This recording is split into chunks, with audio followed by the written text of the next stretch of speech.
many varieties due to a limited exchequer and backward workmanship collectors' varieties, arising out of a system meant to check abuse and fraud, need not be regarded in this connection take rank with the purely home issues of the most orthodox European states, and on a strict inquiry would be placed high among these.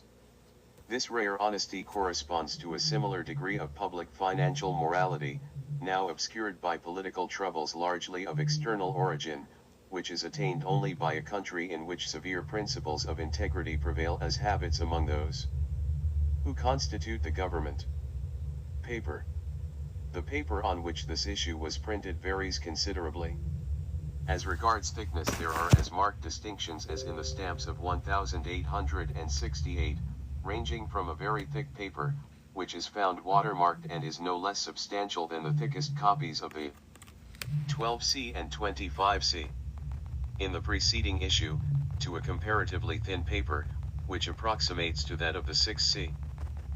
To a comparatively thin paper, which approximates to that of the 6C. Of 1868, and cannot really be called almost pelure. It appears evident that at the outset the post office had difficulties in procuring a sufficient stock of ordinary white paper, and the last issue, being on color, left no supply. A very small quantity of vertically laid paper was first employed, which is decidedly scarce, though the 12C and 25C may be met with. Following on this, fiscal paper was resorted to, watermarked papal celiduo in script characters rather less in height than the width of a stamp. The watermark runs vertically, covering 6 stamps, and there is an interval of about 3 between each impression. Collin and Kamen erroneously say that it covers 8 stamps, though they give the correct measurement, 157 millimeters. It does not correspond in position with the printed sheet, so that parts of 2 watermarks may be found on the same sheet. Normally it occurs on the second and third stamps in the row, but as the paper was handled without regard to which end was placed first into the machine, it may occur on the 8th and 9th. Simultaneously or nearly so, the ordinary paper of the series became available, though at a later date some of French make watermarked LA4F, LaCroix FRJ-Res, appears. This was not extensive and was probably bought at a stationer's to fill a temporary shortage. Letter sheets of this firm's manufacture were in common use in Mexico at the time. Perforation. Apart from Mexico City, where stamps were regularly issued perforated, though they are found imperforate, it seems that this method of itating division was not popular in the districts. Evidently with the issue of J the 1868 series, it was intended to introduce perforation for all stamps wherever remitted, but the practice fell off considerably in the following year and grew more exceptional. The decline is marked in the 1872 set, in which perforated copies unless from the capital are not common, and for some reason are mostly unused. This is not to be wondered at, as the workmanship was very crude. Perforation would never have been introduced had the choice been left to stamp collectors, as even now countries which pride themselves on technique, apparently find it troublesome to obtain 4 margins of fairly equal size, but in the case of these Mexican issues perforation was quite without excuse, because the pinholes afforded no assistance whatever. To be continued. Board of Directors. President C. A. Howes, 55, Kilby Street, Boston, Massachusetts. Board of Vice Presidents H. Wilson, Chairman, 152, Monroe Street, Brooklyn, N. Y. W.M. B. Sprague, Recorder, 54, William Street, New York City, D.R. Carroll Chase, 1050, Tark Place, Brooklyn, N. Y. Secretary W.M. Involved, 720. Court of A. Jeffersonville, IND. Treasurer C. F. Hireman, 19 McGraw Building, Detroit, Michigan. International Secretary L. Harold Cagelstedt, 1026 Woodlawn Avenue, Scranton, PA. Directors at Large H. B. Phillips, Berkeley, California, W. H. Barnum, Cleveland, Ohio. Appointive Officers. Sales Subt, P. M. Volseifer, 21S. 17th St., Philadelphia, PA. Fiameaner of Sales Books A. F. Henkels, Philadelphia, PA. Editor of American Pleilatelist W.M. B. Alt, Jeffersonville, IND. Librarian H. W. Craver, Pittsburgh, PA. Alt. Jeffersonville, IND. Librarian H. W. Craver, Pittsburgh, PA. Assistant. Pa. Eternity Fred. Arshmals Riet, 938 Majestic Building, Detroit, Mich. Counterfeit Detector Eugene Klein, 142S. 15th St. Philadelphia, PA. Committees. Expert John N. Love, John A. Coleman, J. M. Bartles. Philatelic Literature W.M. R. Ricketts, E. R. Aldrich, Charles A. Nast. Philatelic Index W.M. R. Ricketts, Clifford W. Oh, come on. Kissinger, C. Handbook I. French Colonial Red Cross Stamps France IF France 2 R Dahoma E Morocco I. X Morocco 2G degree Morocco 3BX Alexandria 2 Port Said India, local overprint JOC Guadeloupe X, IC 2 Indochina, I local surcharge 15C Indochina, 2 local surcharge. 5C. Ivory Coast, Happy Face, Madagascar, Happy Face, Martinique, Happy Face, Mauritania Happy Face, New Caledonia degree Reunion, Red Surcharge *NN Reunion, Black Surcharge $V.UUST. Weird. Pierre Miquelon 5 degrees Senegal, important selections of New Republic, Papua, Orange, and Straits settlements ready to send on approval. Ferris Auction Review, a few copies left, reduced to 35 cents post-free. Eugene Klein, 142S. 15th St. Entitled to receive, there are now 2,000 books in the, entitled to receive, Eugene Klein, 142S. 15th St. Philadelphia, PA. Attention A. P.S. Members the Sales Department of the A. P.S. Sends out no circuits or books of stamps unless requested.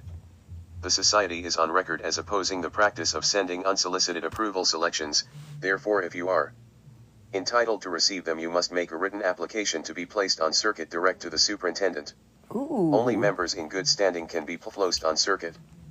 There are now 2,000 books in the department priced by 1910 and 1911 catalogs. Blank sales books furnished to members at 5 cents each. Every member should patronize the sales department. It is one of the most important benefits of membership. P.M. Volsi for Sales Superintendent AIS. 17th St. PHO Adelphia, PA. Just published. TFCE Commemorative Stamps of the Carrot World by James H. Lyons. Equals one of the most interesting stand-up books ever written. Profusely illustrated carrot should be in every philatelic library. Excellent gift for your friends to show them how much fascination there is in stamped. Collect ENG. Nervous face, _ price beyond in clot, gilt lettering, INLY1. Send your order today and we'll send the book by return mail. _ The Nev England Stamp Monthly is now running a second series of articles by Mr. Eldens on natural history as carrot shown by postage stamps. The month. Leaf is now in its 4th volume and will be sent on a year for only 12c, the cost of postage. Largest business in rare stamps in Lambs ICA.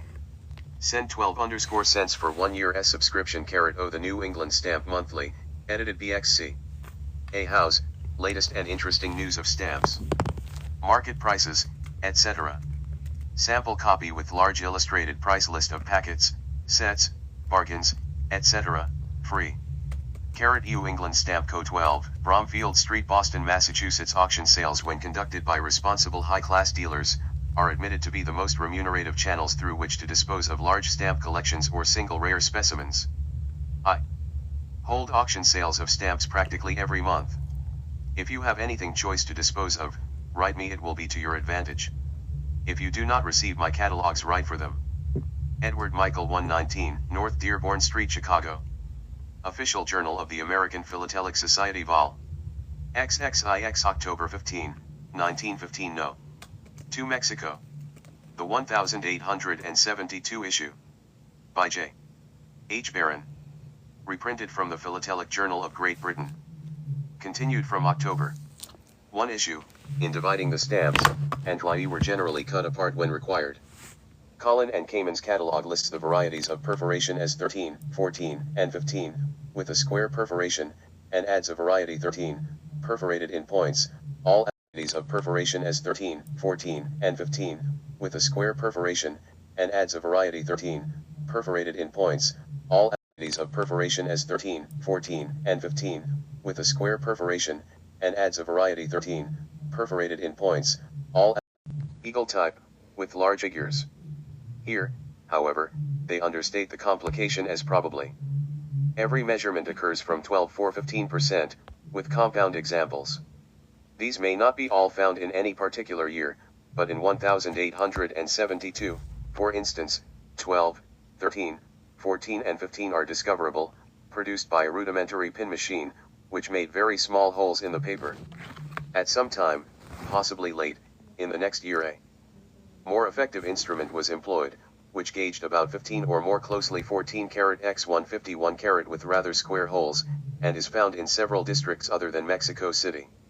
The type referred to by the catalog as 13, perforated in points is quite distinctive, though the description seems erroneous. It is marked by wide holes, as if the loose paper had been pulled out, and from single copies the exact method of perforation cannot be ascertained. It is not confined to Mexico City. These many different varieties sound baffling, but their range is almost entirely among stamps used at the capital, which are quite abundant.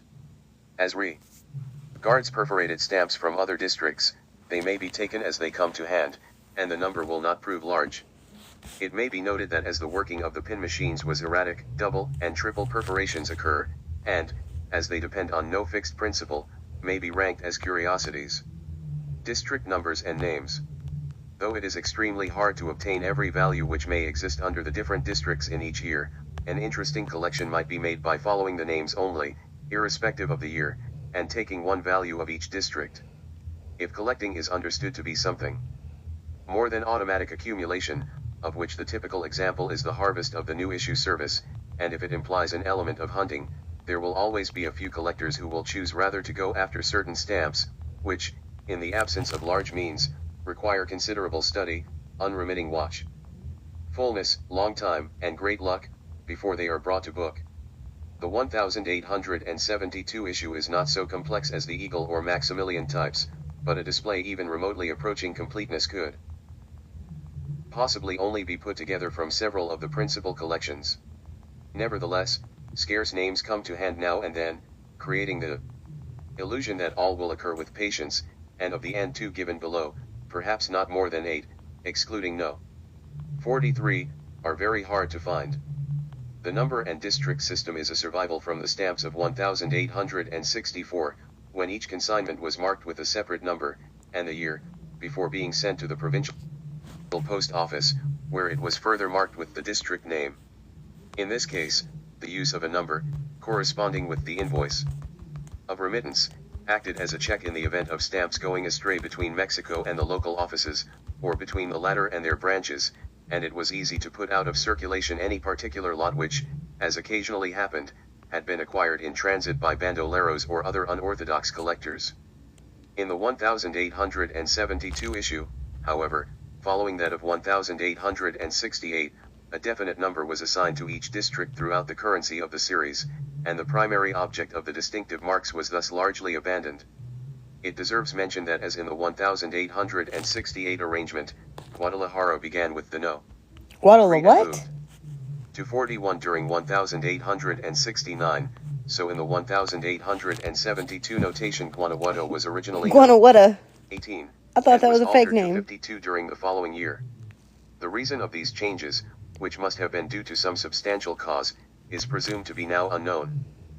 Mexico, Gothic type, in straight line, 15x2, ordinary type, in curve, 101/2x1% 2 Acapulco, 15y2xl% 3 Aguascalientes, Did y'all miss where it said 25x3 4 FM, the paper was the government? between two dashes, not included, 5 Campeche, 17x2I.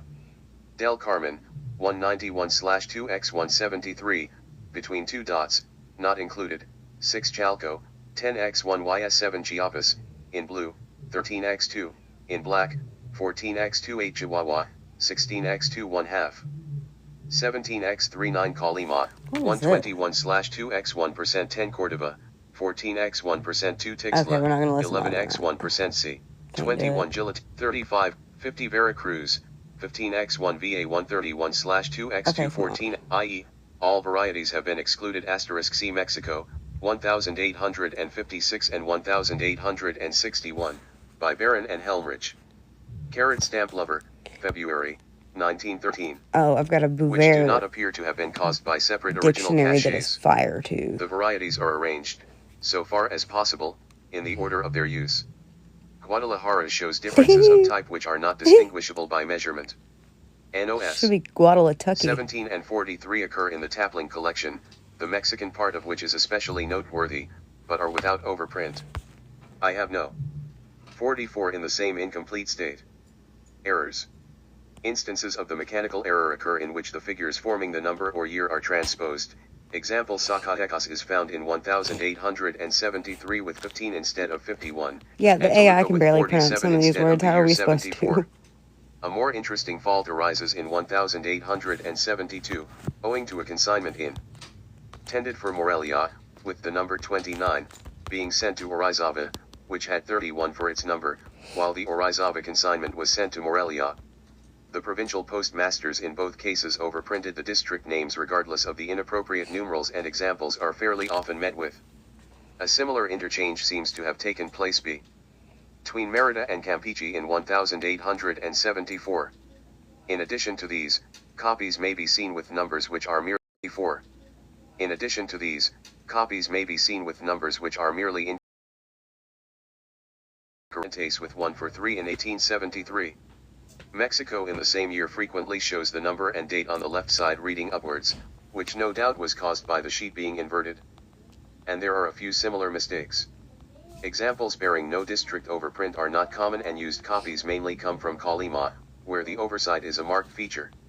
Owing to the method of hand stamping, the district name is found overprinted twice on some stamps, but it may be questioned whether, so far as this issue is concerned, these are ever due to two distinct operations. The precise position of the overprint is not of the slightest consequence. Plates.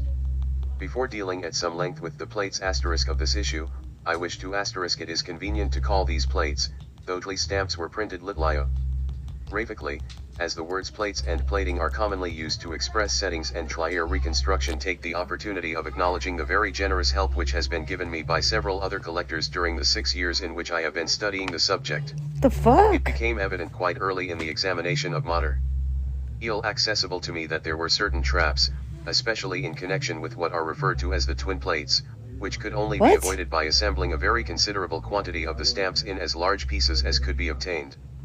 Whole sheets are scarce in any value.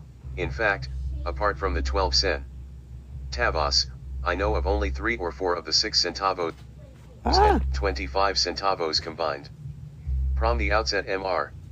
Chapman, whose knowledge of Mexican issues is unrivaled, placed at my disposal any stamps that might be useful, and the result of the inquiry confirms theories which he arrived at independently. M.R. T.W. Hall C.O.L. Lection of this issue in unused condition is very extensive, including partial reconstructions which have been attempted by others, and he was good enough to leave it with me for some time. M.R. Hausberg sent me all the stamps in his possession bearing on the arrangement of the plates, which was of great value for the 6 centavos. M.R. Helmrich, of Hamburg, and M.R. Schwab, of Berlin, willingly made a search to find missing pieces and succeeded in filling some gaps, advertisements in more than one language. Having proved fruitless, the editor of the SCF very obligingly inserted a call on a leader page which brought assistance, otherwise unsolicited, from M.R. Taylor, of Pasadena, the owner of the Mexican collection specially honored at the New York exhibition. M.R. Fulcher, in whose much regretted journal these papers were intended to appear, worked out a sideline by plating the reprints, and it may be added with regard to these that first-hand information was readily supplied by a trustworthy authority on their method of production. For various reasons it is scarcely possible that the volume of material thus contributed, if it could be reassembled, which is very doubtful, would be substantially increased from other sources, and the evidence. Okay, and then what? That the supply, so far as I could draw upon it, was exhausted has led MC to publish results which are not so complete as might be wished, but which would have been quite unattainable without this kind cooperation in the best spirit of philately. No doubt more material exists, and it may be hoped that the full description of the types under numbers which make some claim to permanence will enable other collectors to abolish vacant spaces in the charts. I shall be happy to plate pieces not smaller than 4 stamps which may be sent to me, and the inspection of larger pieces, not wholly covered by the charts, would be extremely welcome. Settings of the 6C, 12C, and 25C, which, from their regularity, indicate an early stage, manifest a common distinctive feature in that the types run from the second stamps on the left side, not from the first, that is to say, while the first vertical row is a mixture of several transfers, the succeeding rows, with one exception in the 6C, are uniform. This will be clear from the examination of what I take to be the first settings of each value. It is only by numbering from the second stamp that this peculiarity appears at all clearly. Did it just say the UCC some previous essays was our in uniform? charting the plates, Hold the on. authors, by beginning with the first stamp, were led to misread the type. Vertical row is a mixture of several transfers, the succeeding rows, with one exception in the 6C, are uniform. This will be clear from the examination of what I take to be the first settings of each value. It is only by numbering from the second stamp that this peculiarity appears at all clearly. Indeed, in some previous essays in charting the plates, the authors, by beginning with the first stamp, were led to misread the types, through the preconceived notion that the top row, for example, ought to show 10 different transfer types, as of course it ought had time, and had it extended to 10 stamps. C, for the 6 centavos, Mr. C.J. Phillips, in GSW, November 6, 1909, for the 12 centavos, to be continued. New issue chronicle edited by Henry A. Kidder, Arlington, Massachusetts, to whom all information concerning new issues or discoveries should be addressed. Bahamas. According to the Metropolitan Philatelist, the ish value has been issued in the regulation colors. Ish black on green. Bosnia. The 1912 series has been reissued as war stamps, with K. UK. Feld post instead of K. UK. Milita in the top line. The denominations and colors are the same as the 1912 set. IH olive green. 2H bright blue. 3H claret. O green. 6H dark gray. Okay, I don't want to do all that. 35H myrtle green. 3K carmine on green. I/caret D on 3PF brown. 3D on 30P, 8D on 80PF black and Costa Rica. McKeel's Weekly notes the issue of a new postage due series. So that's the colors that they design use showing on their large postage colorless stamps figures for of that value in a year. recessed circle, with value in words. 2C orange. Dominican Republic. McKeel's will duras above and centavos below the vignette in curved lines, with the figures of value in Puente Ulua and the 5C the Teatro I just went and Bonilla. got lied to today. Both have been overrented as usual for official use. We tried IC brown. to 5C light check blue. the value on some of those Overprinted coins official. IC brown. with the wrong black people. overprint. 5. I'm gonna go to this Bouvier's dictionary real quick because I found something really cool. Not really cool, really creepy.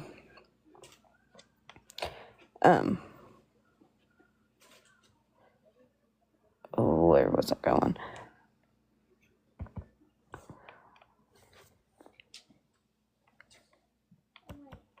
But I was reading through this book earlier during my class. What? Go ahead, babe.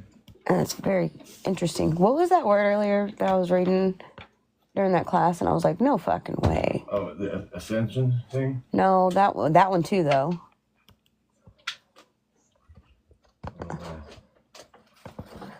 Can I make this one read to me too? Because they all should.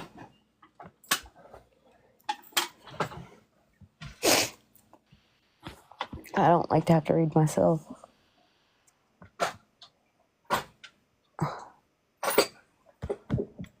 Okay, got it. Hey, Star. Yes. How are you? Doing good. Doing good. I'm doing a lot of research. Yeah, what have you been researching? So, I'm researching currency. Yeah. Yeah, and I found out something that is so amazing. Why my process has been working, because they work, but I didn't understand for the full extent of why the postal money order work. So why does it work? What's the, well, if you feel like sharing. Yeah. Well, You don't have to. I get it. Trust me. But it's the same reason why the silver $50 and stuff, yeah, it's the the same. jurisdiction. It's the same reason. Well, kinda. It's more to do with what position they hold over the church. Yeah, because the Vatican is like basically the ruler of all and of they're them, and and they're higher than the church. we got to pay our dues to the queen or to the crown. And there ain't even nobody that's sitting on it. Yeah, there's nobody even apparently at the throne. Like, who are we paying these dues to? Because somebody's still collecting, and somebody damn sure don't want us to get to the other side of this. It's to do with the Papa Bull. Actually, I don't even know that it's that they don't want us to get over there. The further along in the process that I get, the more that I start to understand that it's not about not wanting people to get over there. It's about wanting people to have the knowledge. You think they would need help because anybody knows shit about it? Right. No, none of them know. So that's what I came to. That's the conclusion I came to like a few months ago. It's people not understanding how to operate. Right. I think that they set it up for us beautifully for if we decide to take the necessary steps to Do it ourselves. yeah, to do it ourselves, to put the work in. They're like, it's not just something that's just going to be given.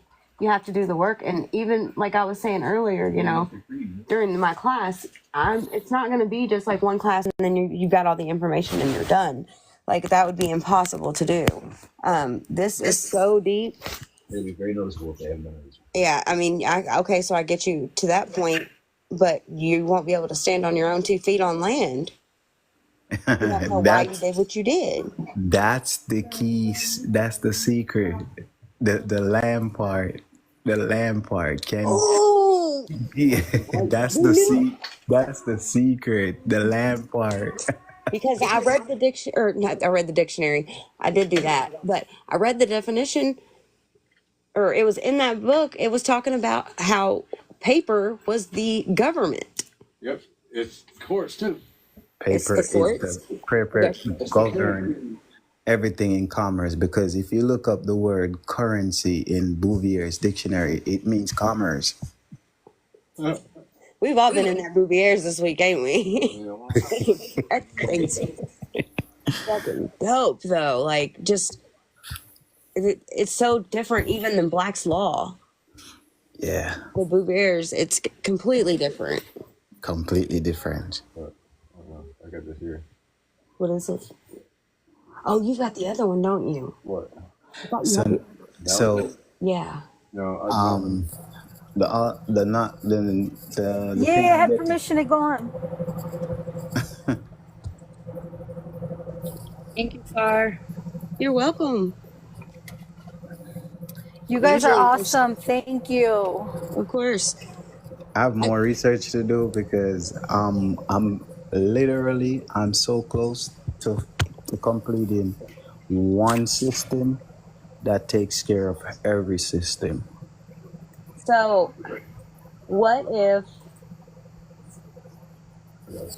So the paper is from the tree. The tree is from the ground. As above, so below. rain, sleet, or snow. Rain, sleet, or snow. As above, so below. The rain and the paper. So what you're saying is above so below is the image of the tree. So- and this paper. That's the paper that we write on. And then our voice is the wind because we're going to speak it into existence. I don't know what the You're, fire is though. Besides the he fire said under my ass. he said the key part right there. He said the key part. Speaking it. And speaking It's it, speaking it, but how would we speak in commerce? I speak it out. I fucking make it happen. Paper. With On paper. Oh, okay. We declare it. Anything you declare, it stands. So I get to find out it's how you're presented to like when I tell you that it's the Vatican, I mean it's the Vatican. yeah, Right. the lizards. They're the wizards. They are the one who's doing the witchery.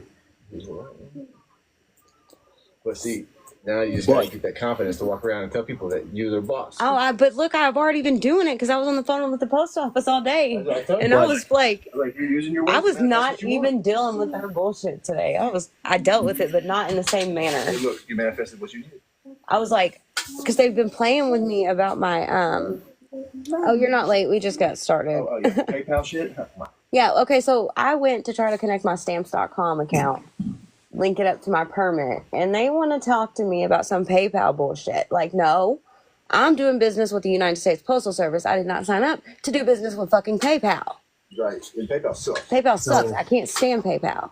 Excuse you my remember- French in Minecraft. This is a made up story. Don't get mad at me. So you remember when I tell you it's the way you present yourself to these people? Mm-hmm. And now I figure out that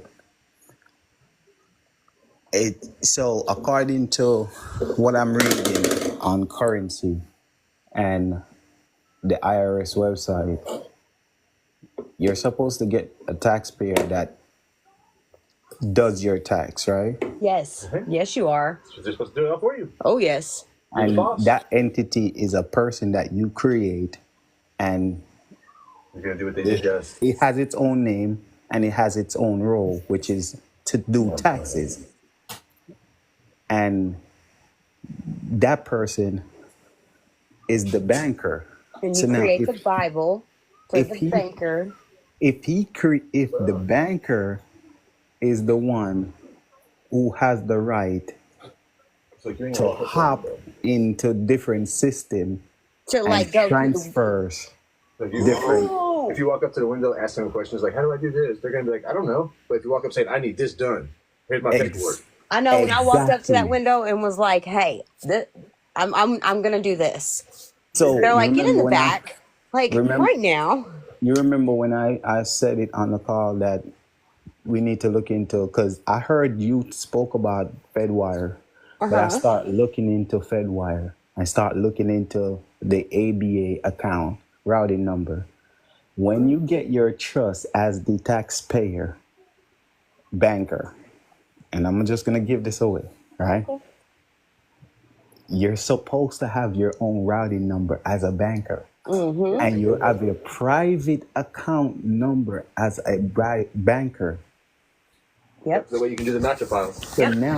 So now when you got that routing number and your private banker's account number, your money is gonna be transferred to the post office because it's that post office EP Enterprise service. payment systems.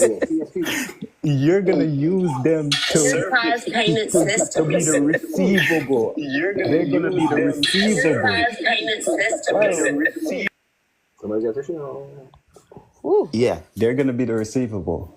So if you understand, if you look at the prospectus, I'm telling you, when I start studying currency, it changes everything. Hey, so what? Okay, you said this word, and I gotta ask because I'll forget and lose it.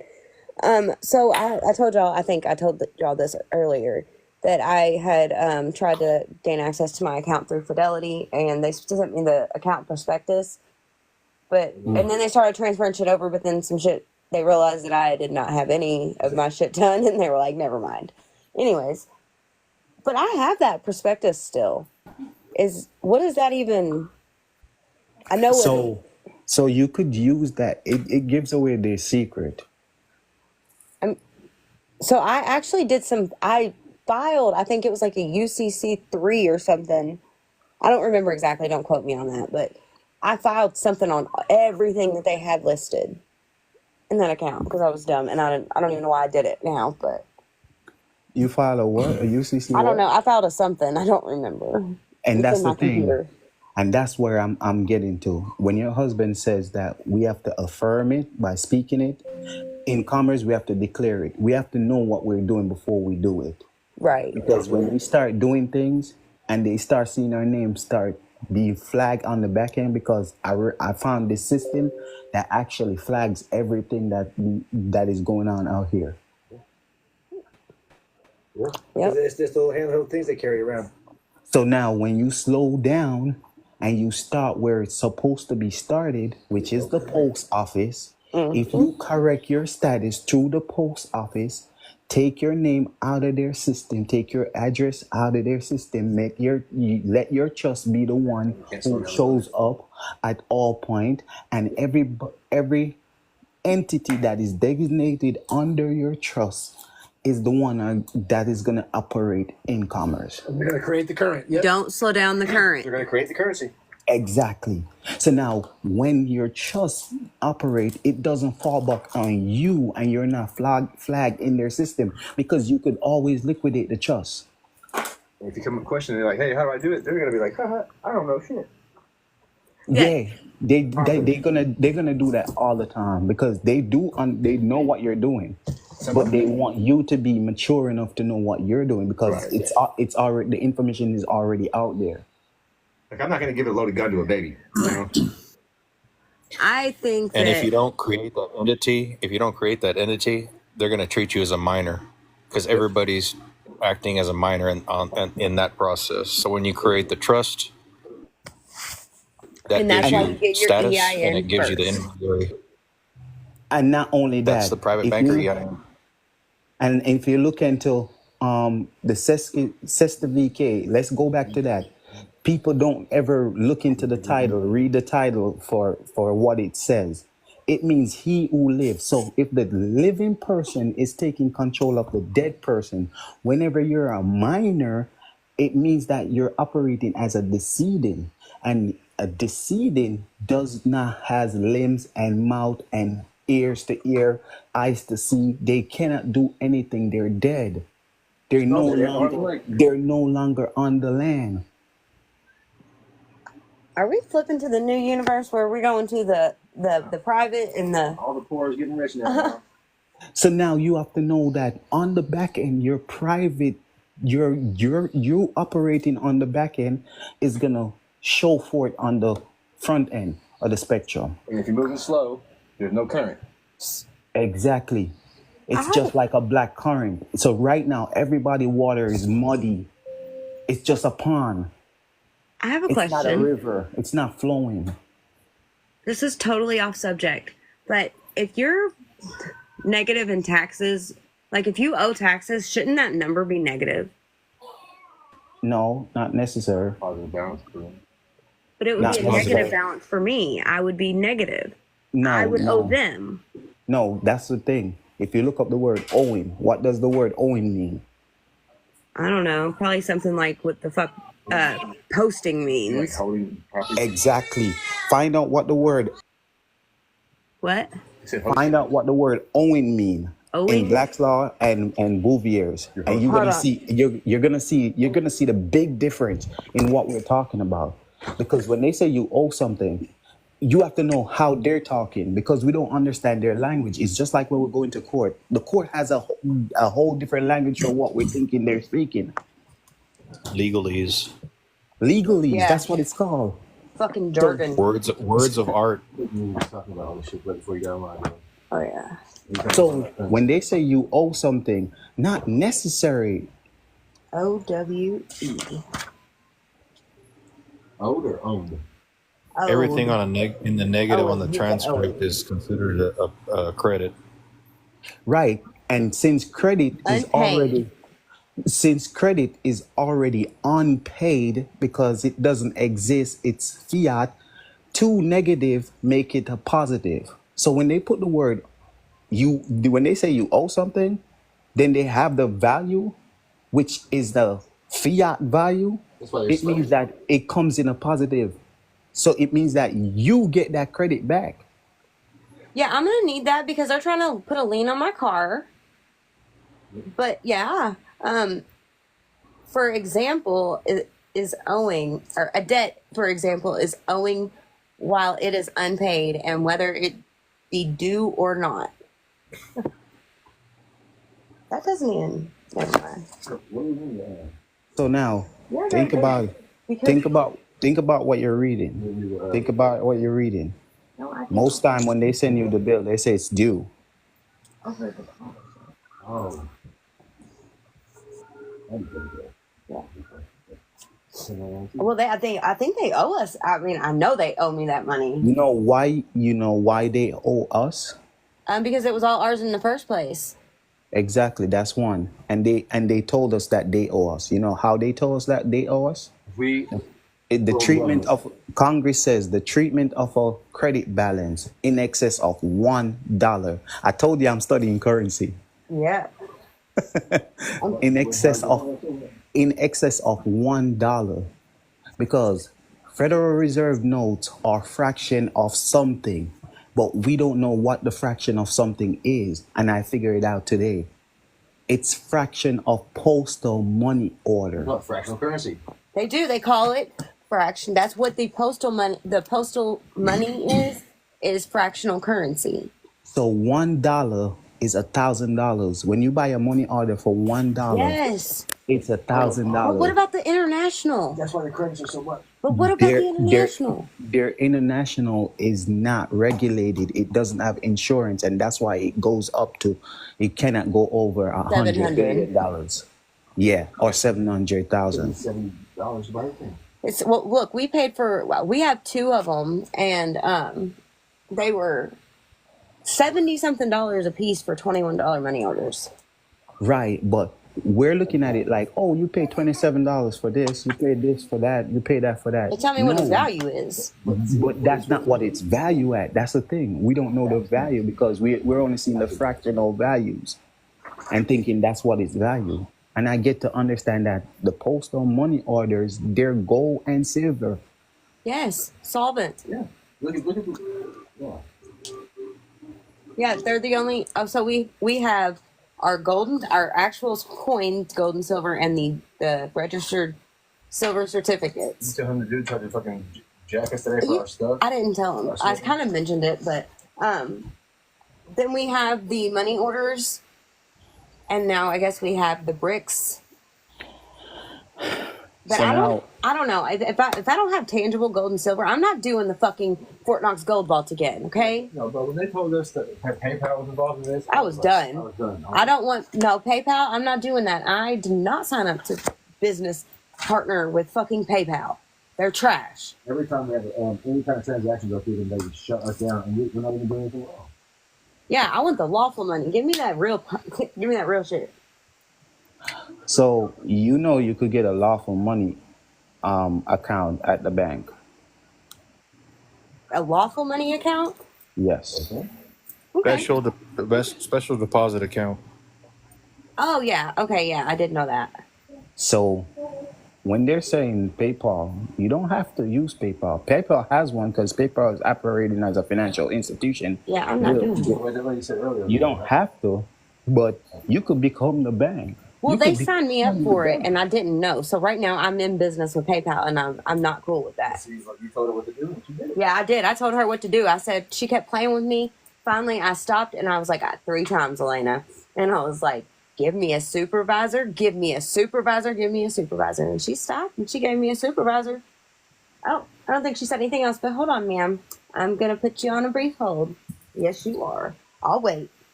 But I'm doing a lot of research, and things is clearing up so much. Oh And yeah. I don't think I'm leaving. Literally, I'm leaving. Look, have you went through that? Oh wait, you didn't ever send me your email. I No, I went- did send you. You did? Okay. I went through last night and I put all that shit in like documents again, so I went through it. So it's like better. It's not perfect, but like there's 6 classes because there's no way you're gonna do an hour and know this shit. Like you're just not. And we were talking about this. I'm not gonna make y'all listen to it again, but it's just not gonna happen in an hour. You're not gonna get it all, and I'm not gonna do that. I'm not gonna give people the answers when they don't have any of the process and they can't stand on land on their own. I can't do it. Classes, I think afterwards it's a good thing to ask the questions because it helps because it's fresh. But like when at 2 in the morning, 3 in the morning, that's just crazy. Well, I like our conversations though because I mean, we getting some shit. But it's like, I mean, it's constantly. Somebody in the comments wants to know what a UPU is. That's the United. What is it? It's the postal label thing. It's got to do with the labels. It's the barcode. Yeah. Thank you. I couldn't think. But it's the barcode. See, we got a different set of labels today without the barcode. Yes. Postal Postal Union. So okay, hold on. I'm going to show you guys what they gave me when I went up there, and I was like, "Hey, give me some stickers." Show them the first one. Oh yeah, that's what they're over there. I've got to turn the background off so they can see it. Because now, if we're printing the labels for the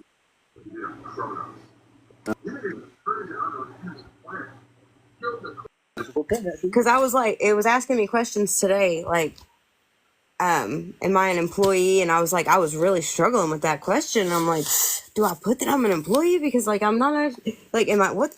undercover. No, I'm a fucking employee. And finally, I made that decision in my, I'm a fucking employee. I get employee benefits. I get all that. Like that's me. I've got the uniforms and everything. I'll be in there ready to go. You're an employee because you have a driver's license. Oh, no, So we're engaged in business now. well, and they actually say that you're engaging in business with them. You're considered. I don't know if it would be contracting or You're an employee because you have a driver's license. a driver's license. What if I don't have a driver's license? If you don't have a driver's license, you're not an employee. I mean, I do, but it's just lost at sea. I got a couple. But I have one. It's valid. Okay, so look. There's these. Where's the red ones?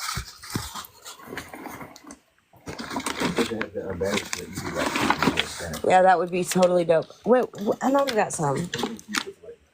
I've got some somewhere. I'll find them in a minute.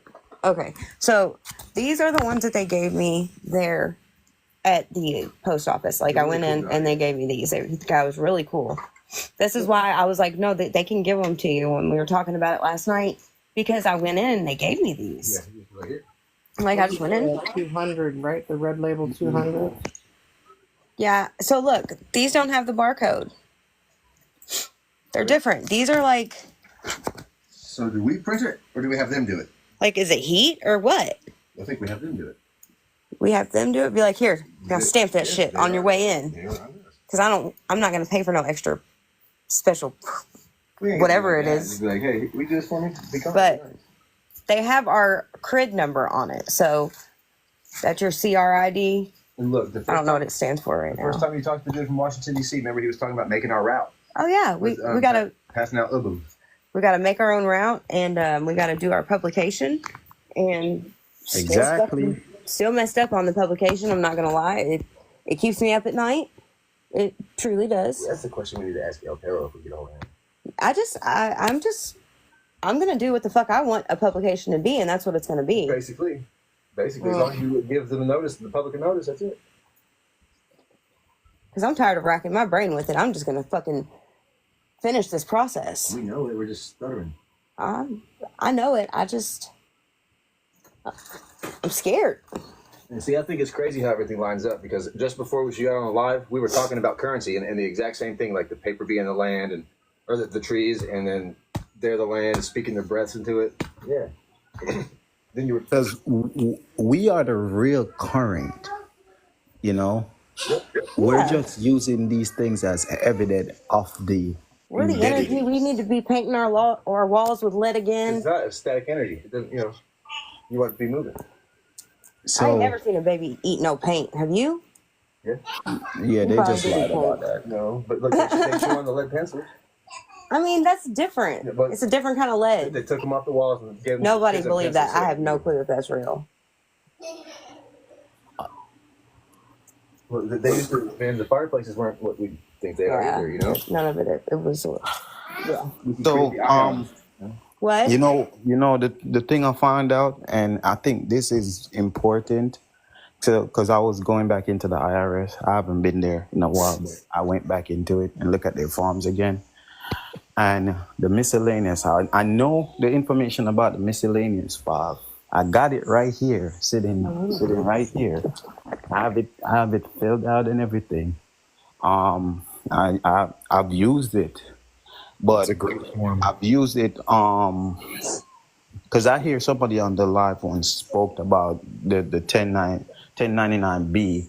It is supposed to be used with the 1099Bs, and but I've never used it in the form like to go to my bank and get all my statement from the bank, all my deposits from the bank, and then send that off to recoup all that money. What about it? So the 1099 miscellaneous, that is what we use to recoup all the money from the bank. That is correct. You take the So I found 1099 miscellaneous and you put the amount that you see fit or was owed to you on one form, and then the second form you put total withholdings because they never give it back to you right. on the second one. And I It's asked two the misses. I called the bank. How much does it weigh? One of the managers at the bank that I spoke to, I called him today and I asked him about it because I was like, hey, I have this form and I need to know how I could get my deposit back. Could you just help me or confirm? And he confirmed it. Seriously, that's awesome. Because I never knew, because a lot of us has bank account out there that they're closed, but we don't know that we could get the money back from those banks. Like an insurance policy, you can actually claim it when the thing is over. Exactly, because they're not actually closed. On the public, they are. On the private, they're still open, and they're still drawing credits from them. Exactly, and you still could run credit to them.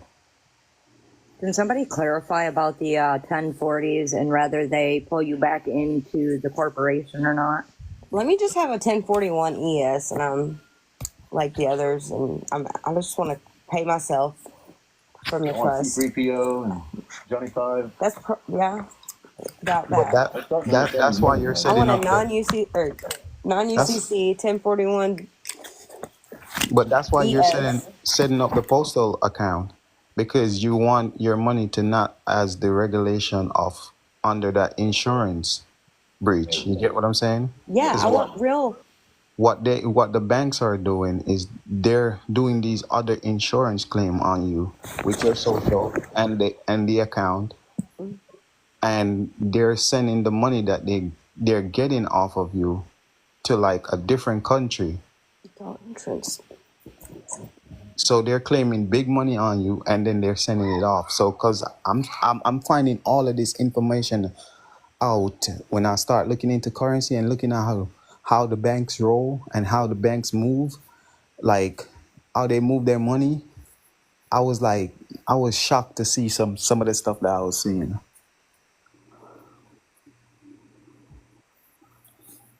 and it's all to do with trust. And that person that does the banker person, that one person.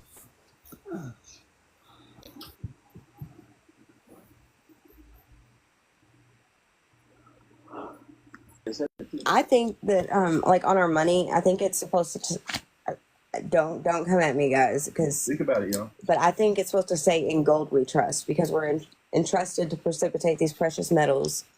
It was just the accent, like, And misconception of what gold. It actually says that on our money. it does. It says And in gold look- we trust. If you look at the bullion coins, it does say in God we trust.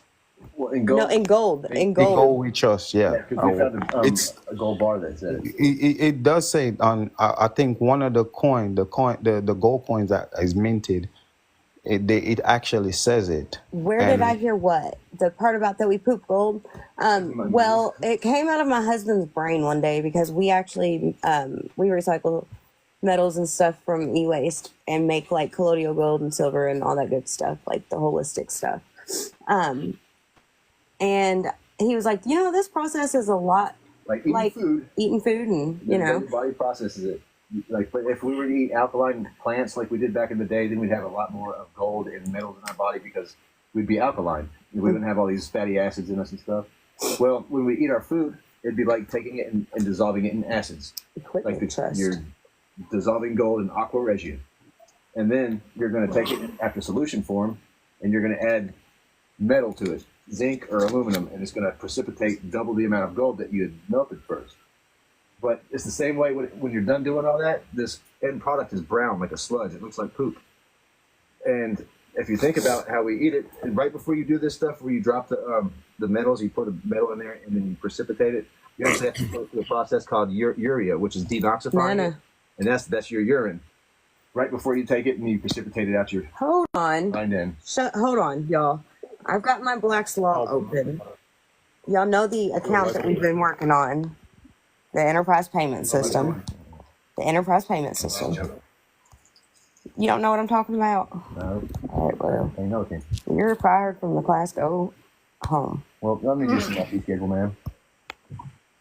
All right, let me figure out how to get my camera turned around. I'm like the not smartest on TikTok ever. The not just smartest? I like that. I do get it. All right. So what account are we doing? EPS, right? What does that say? Earnings per share. EPS. It's not entertainment. Earnings per share. Black's Law, okay. Out of Black's Law. EPS is earnings per share, not enterprise payment system. What are we doing? I wonder if they've got the ERP in here too. Or EP. What is it? The ERP. But the water filtration systems, they're taking all of our metals. Yeah, they are. Earns per, what is it again? It's earnings per share because they are. They're taking all of our so they're siphoning the metals out of our waste and they are collecting $4 quadrillion yearly off of that. Proven fact. $4 quadrillion a year off of our poop. And I'll tell you, one of these families that's it sounds gross and yucky, but like a Kennedy, is the ones running the company that's doing it. I'm just saying. But they do $4 quadrillion a year off of stealing the precious metals out of our waste, which is our pee. Why do they have water filtration systems and give it back to us? They're taking all the metals out and precipitating it. But that makes sense because EPS is earnings per share.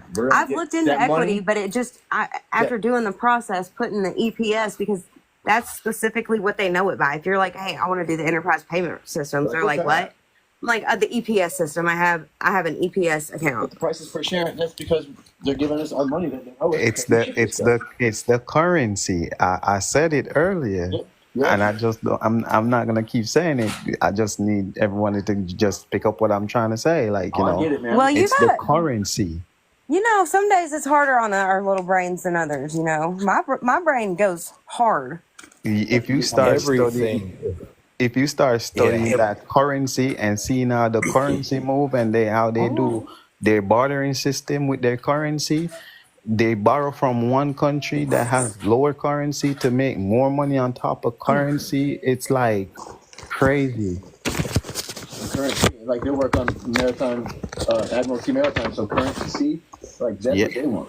Exactly, it's still operating in the sea. The banks are the pirates. You're in the jurisdiction, right? They're still doing pirating. Yeah. Everything is currency. It comes into your body, goes out your body. I mean, there's everything that exists in this currency. Your breath, breathing, everything, yeah. Sun rays. That's crazy though. Like I really believe that they're still in our waste.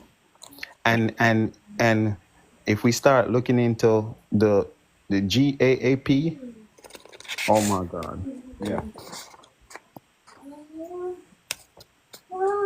y'all might want to snap a screenshot of this so you can go back and look at it later. And also go do research on the what we were just talking about, the 4.0 a year. Because we sound crazy, but it's not. Earnings per share, like that just Bill of clarified lading. that clarified everything. Earnings per share. Everything's got double meaning, duality. Just like a penny. Two postals, yeah, two sides to the dollar. Well, a penny is worth 2 cents. Yeah. Like what? My penny. I've been giving you a penny my whole life, and you've been getting fucking 2. So listen, so this thing about currency and this thing about earnings, it's like the real coins out there are these coins that we have, the coins, the paper that we have, yeah, is evaluated in that coin, right? So now, if you think about it the same way with the postal service, the United States currency is the postal service is evaluated by the United States currency, so it has a higher value. It's just like the coins. When you get the coins, say you get one a quarter. If you make 4 quarters, you get $1. yeah. Now it becomes a 4-corner rule. Yeah. And that's why they put everything in boxes. 4-corner rule. You can get $200 a mail piece. Like if you save all your mail, they'll pay you $200 like per piece. It is just like that. Y'all might want to scrap another scrap. Snap another screenshot. This is the one of the things you're going to have to fill out in order to have the bill actually paid. One of the questions I don't want to get off topic. This is a great topic, but one of the questions I wanted to ask, Gray Man, do you know anything about the faith-based organization trust? Yes, very well. What does that look like? Because when I realized about the Trinity, because I looked into it, and the Vatican has their Trinity. I said it the other night on the call, the Father, the Son, and the Holy Ghost. You have to have 3 trusts. And I realized when I pulled the books, I realized the Vatican has 3 trusts. That's true. Everything's in Trinity. And then if you add the other 3, you get 33 degrees. Which is where the M club goes to at a certain sphere. Yeah, it's like the Father, the Son, and the Holy Spirit. They're all tied into that faith-based trust. It's also a flow of currency too. Yes. Yeah, I mean it's also they're all together as one and they function as a flow. Because they take funding. That's correct. The Son is the currency. The Mother's the intermediary. The God is the treasury. And this is the court. And they sacrifice Jesus as or whatever the Savior was, depending on your religion. The only time I've ever seen a jacket number is when I was in currency. So you know how it works, right? What's that? The trust, the faith-based ministry trust. The you know how to set it up 508c and stuff? Yeah. No, it's by default. It's 508. You set it up. You just don't register with the Secretary of State. You just don't register it with the Secretary of State. You keep it in the federal level. And by default, it's already a 508. As I was looking into it, right, and they did say you don't have to. It's not. You don't have to register it, but to get the taxable. What I want. the word I'm trying to use to get the exempt status on the corporate side. You Right. have to designate it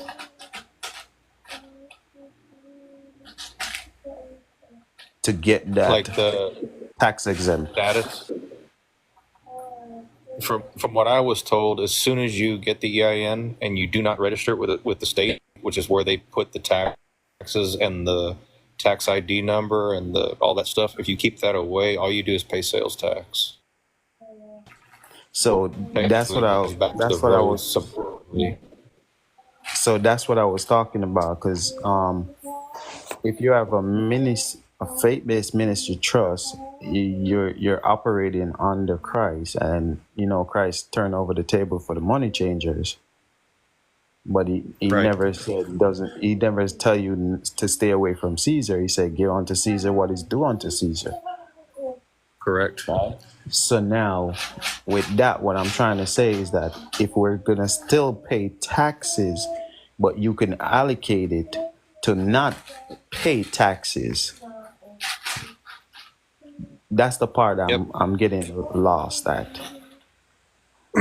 Oh, so like I said, you can just pay the sales tax if you go and you use your debit card from an account that is based off the 508c1a. You can still you pay the sales tax. It doesn't kill you that much to give a little bit back on that sense, but I usually stay away from battling, like you said. I don't like to cause any issues. They're all set up to take us out pretty much if we were to go play in their game and try to hide, which we don't want to do really. But the best way to do it is, since it's a 508, it's a basically faith-based or a convention, is the meaning. You don't have to operate it as the faith-based. You can operate it as a convention, and then put that in your trust. Oh, that looks cool. Y'all But know what yeah, that is, right? if you want to let me know, Big Wayne, I'll show you what I got on mine. It's a real simple trust, and it's you just give that to the bank, and it's tax free. They don't even bother. They don't ask. They don't send any forms out. Nothing. So it's a powerful trust. That's what I realize. Yeah, And it's the one you want to use. when I'm asking this question, you know the reason why. No, I got you. Absolutely. Yeah. So anytime I ask a question about something, it means that I found something that I can't say. That's okay. That's all right. I've got 3 of them actually right now running with 3 different businesses at the moment. Because what I realize is that's how the Vatican, Operates. not even the operate side. That's where all their land is up under. Because they're the most wealthiest, where they own a lot of land across the whole world. Yeah, and it's the Vatican's its own country too. Right. DC, So, the Vatican, and New York are all considered countries. and I Nations. understand, and what I get to understand that all these lands are up under this, and that's why they don't pay the taxes. That's correct. And that is the EIN to choose for the most leeway and the less liability limitations out of all the other EINs that you could get. Exactly. So, I heard this thing going around where people saying, "Oh, I want to do a revocation of election for my so I don't pay taxes." Right? Right. And I look into it, and I'm like, you don't want to do that. You want whatever they set up to stay the same way. Correct. But they give you remedy to remedy your process that you're trying to do.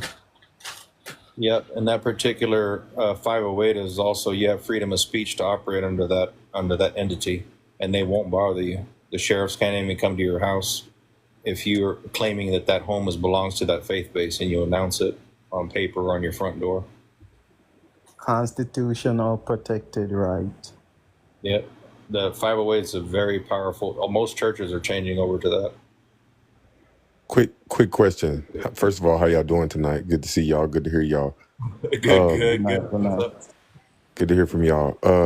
So you were saying that you can even take. So most banks, they're going to want something from you as far as that faith-based trust, right? And if it's all private, are you only giving them specific documents? Because I know when you're having a private trust, you don't want to give them too much. So Just they're gonna ask for something. I'm more than positive. it's three things. If they're going to ask you for your social security number one time, they're going to ask you for the declaration, which basically says who the players in the game is on the trust, and that's about it. The rest is going to be that CP575 or the EIN that they give you. Right. And once they see that number and they take it to the legal team in the back of the bank, they're going to go, "Oh shit, he's got a 508. Okay, we're not going to file any taxes on him," and they just Right. put you in a special drawer. So what I'm getting from you is that I'm supposed to have that 501. Since we're going with the Trinity, I'm supposed to have that 501c 8c. I can't say the numbers right now. Yeah, 508C1A, yeah. Yes, I'm supposed to have that, and then I'm supposed to set up the Sun, which is also a trust that actually has the tax exempt status, but Correct. that is registered with the state, doing business with the state, but it's not a taxable event with the Correct. state. So now the 501 minute convention it just stays private. Nobody sees it, nobody hears it. It's there. It's the treasury, but it's private, completely private. Right. So if you were to go to the tax office for your home taxes and you go to the counter and you say, "Hey, we're a faith-based organization," which was a mistake, they're going to say, where's your bylaws to your church? They want to see proof of those. And they also have a lawyer behind the counter that looks at all the stuff in that department. So I kind of snapped them. I said, "Wait a minute." I said, "This particular trust is not a faith-based organization. It is a convention." And they're like, "What's a convention?" I said, "Well, ask your lawyer in the back." And then the lawyer's like, walks up to the front. "I don't know what you're talking about." And then everybody that was trying to pay taxes, bless their hearts, they have no money. And then they're having to pay everything out of their bank account to save their house during tax season or every month when they got to pay. And I explained to them, I showed them, I said, the convention is a meeting of the minds. I can sit down at Taco Bell. I can sit down at Walmart in the parking lot with my friends that are part of my trust, and that's considered a convention. I don't have to show you anything as far as bylaws or anything like that, because under the Hague Convention, where that 508 was derived from, that particular trust is untouchable. It's the highest of all the EINs, in my opinion, because LLC is limited liability, right? LLC, Right. they limit all your terms, everything that you've got. You follow those rules. Corporation, it's cool. You have more leeway, and now all the burden falls onto the corporation name. And if the S or the C twice taxes an individual DBA or the what do you call it? The sole prop and the corporation, you get twice. So that's why I chose the 508. It's so much So better than the rest. so as I said before, there's a reason why I asked the question. But so everything in commerce where registering with the state it's considered limited liability. Your designation comes when you're doing the taxes. You're gonna designate if you want to operate as a C corp, S corp, because there is no such thing. If you go into the law of corporation, the only thing that was created to state that under the state is a limited liability, and there's a reason why they created a limited liability. But your designation comes when you start designating stuff. And that's why I asked the question, because when I was looking into it, the 508, when I was looking into trust, the 501c is like, 508. yeah, the 508, it's so powerful. It stays so private that you don't have to deal with the state completely. Correct. But also you could use that trust to create everything that's going on. So it's church and state. So it operates as church and state. Correct.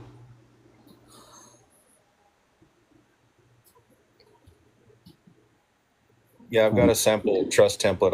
I'll send it to you later, Big Wayne. Just got to fill it up. It's real simple. It's basic, and even if it's irrevocable, you can make some changes to it and then re-notarize it if you need to. So it's not really irrevocable because everything on paper could be changed. Shoot me that same one if you don't mind. I got it in a PDF. I think it's an unlocked version, so you can just go in there and fill in the blanks. It gives So you.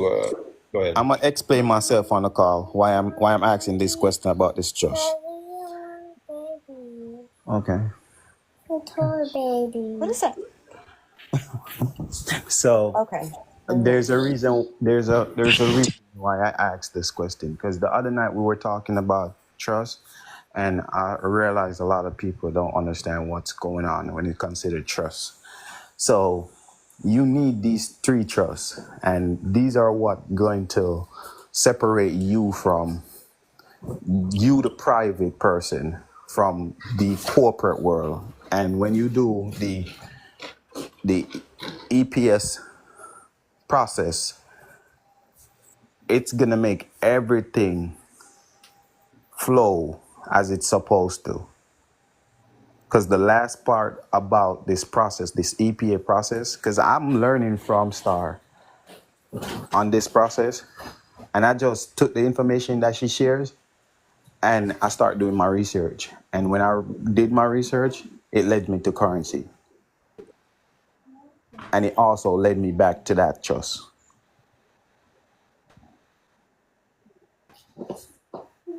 Real quick, just because I've seen a lot of people trying to share this process, and I'm not saying that I have it all right. By all means, I'm not. But make sure you're just doing your own research whenever you're starting this process for yourself. Don't just take because somebody said to do it and do it. Like, make sure that that's the right process. And like I don't know if everybody was in here earlier, but me and Big Wayne were talking about how it's all in your breath. You speak it into life, so you have to be confident in what you're saying because you're speaking it into existence. If you go up and ask them questions, they're gonna. But I just wanted to say that because I've had a lot of people reach out to me today and yesterday, wanting to clarify things because they're being told one thing and they're hearing a lot of different things. So just make sure you guys are like fact checking your stuff. And like I said, I'm not saying I have everything correct either. Y'all fact check me as well. But I just wanted to say that real quick because that just happened a lot over the last 2 days. Anyways. And she's correct. And so that's why I'm asking these questions like I'm a newbie. But whatever I don't know, I ask the question about. Start with the foundation. Build your foundation, because your foundation is what's going to separate you. Who are the three in the trust? You have the Father, the Son, and the Holy Ghost. So you have the non-8, you have the estate. So you have the family trust, you have the conventional trust, and then you have the corporate trust.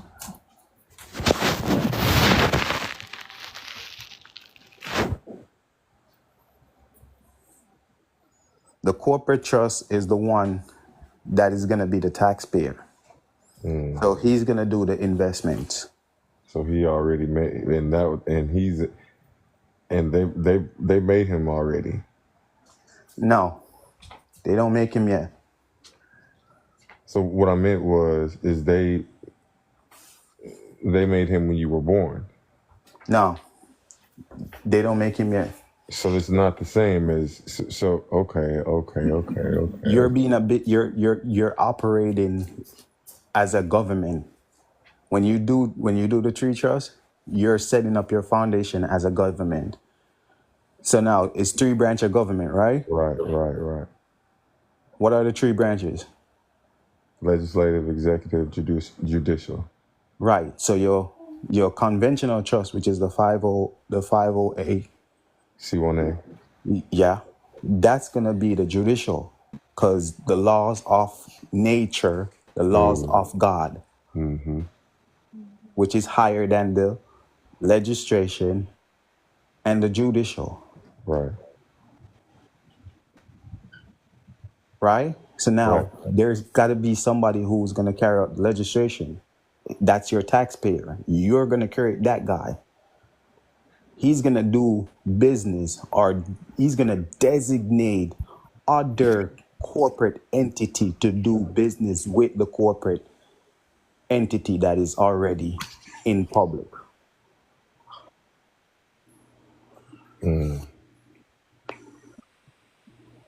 And is that taxpayer what individual? Is that the banker or what is that? That's the banker. Gotcha.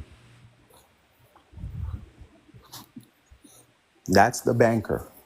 But the family trust now, the family trust is on the private side. That's The that's the family trust. nine. That's the right. That's that's the person who govern the estates of all family members, your kids, your grandkids, everybody.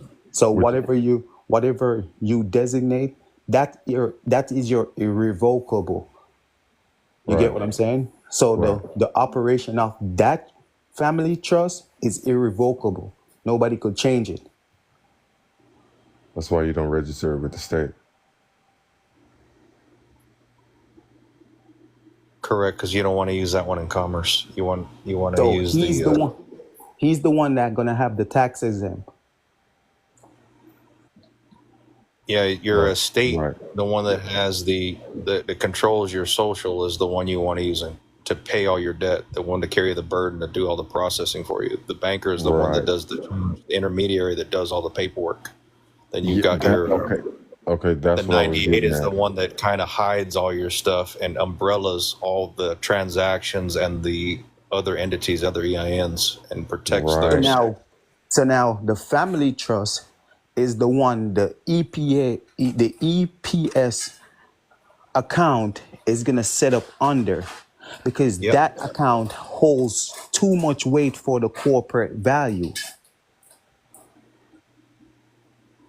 So when do you do a 8832 entity classification on your estate and throw it up underneath your 98, or would that be bringing it to the public? No, so I would just do an assignment.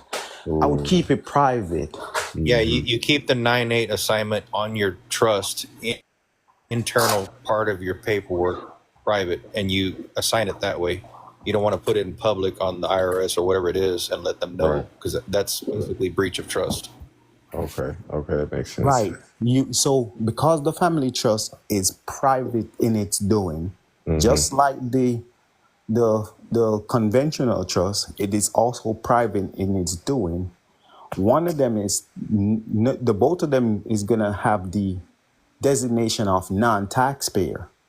They're not operating in commerce because So they have somebody that does that. So let me ask this question for the people who can't ask the question.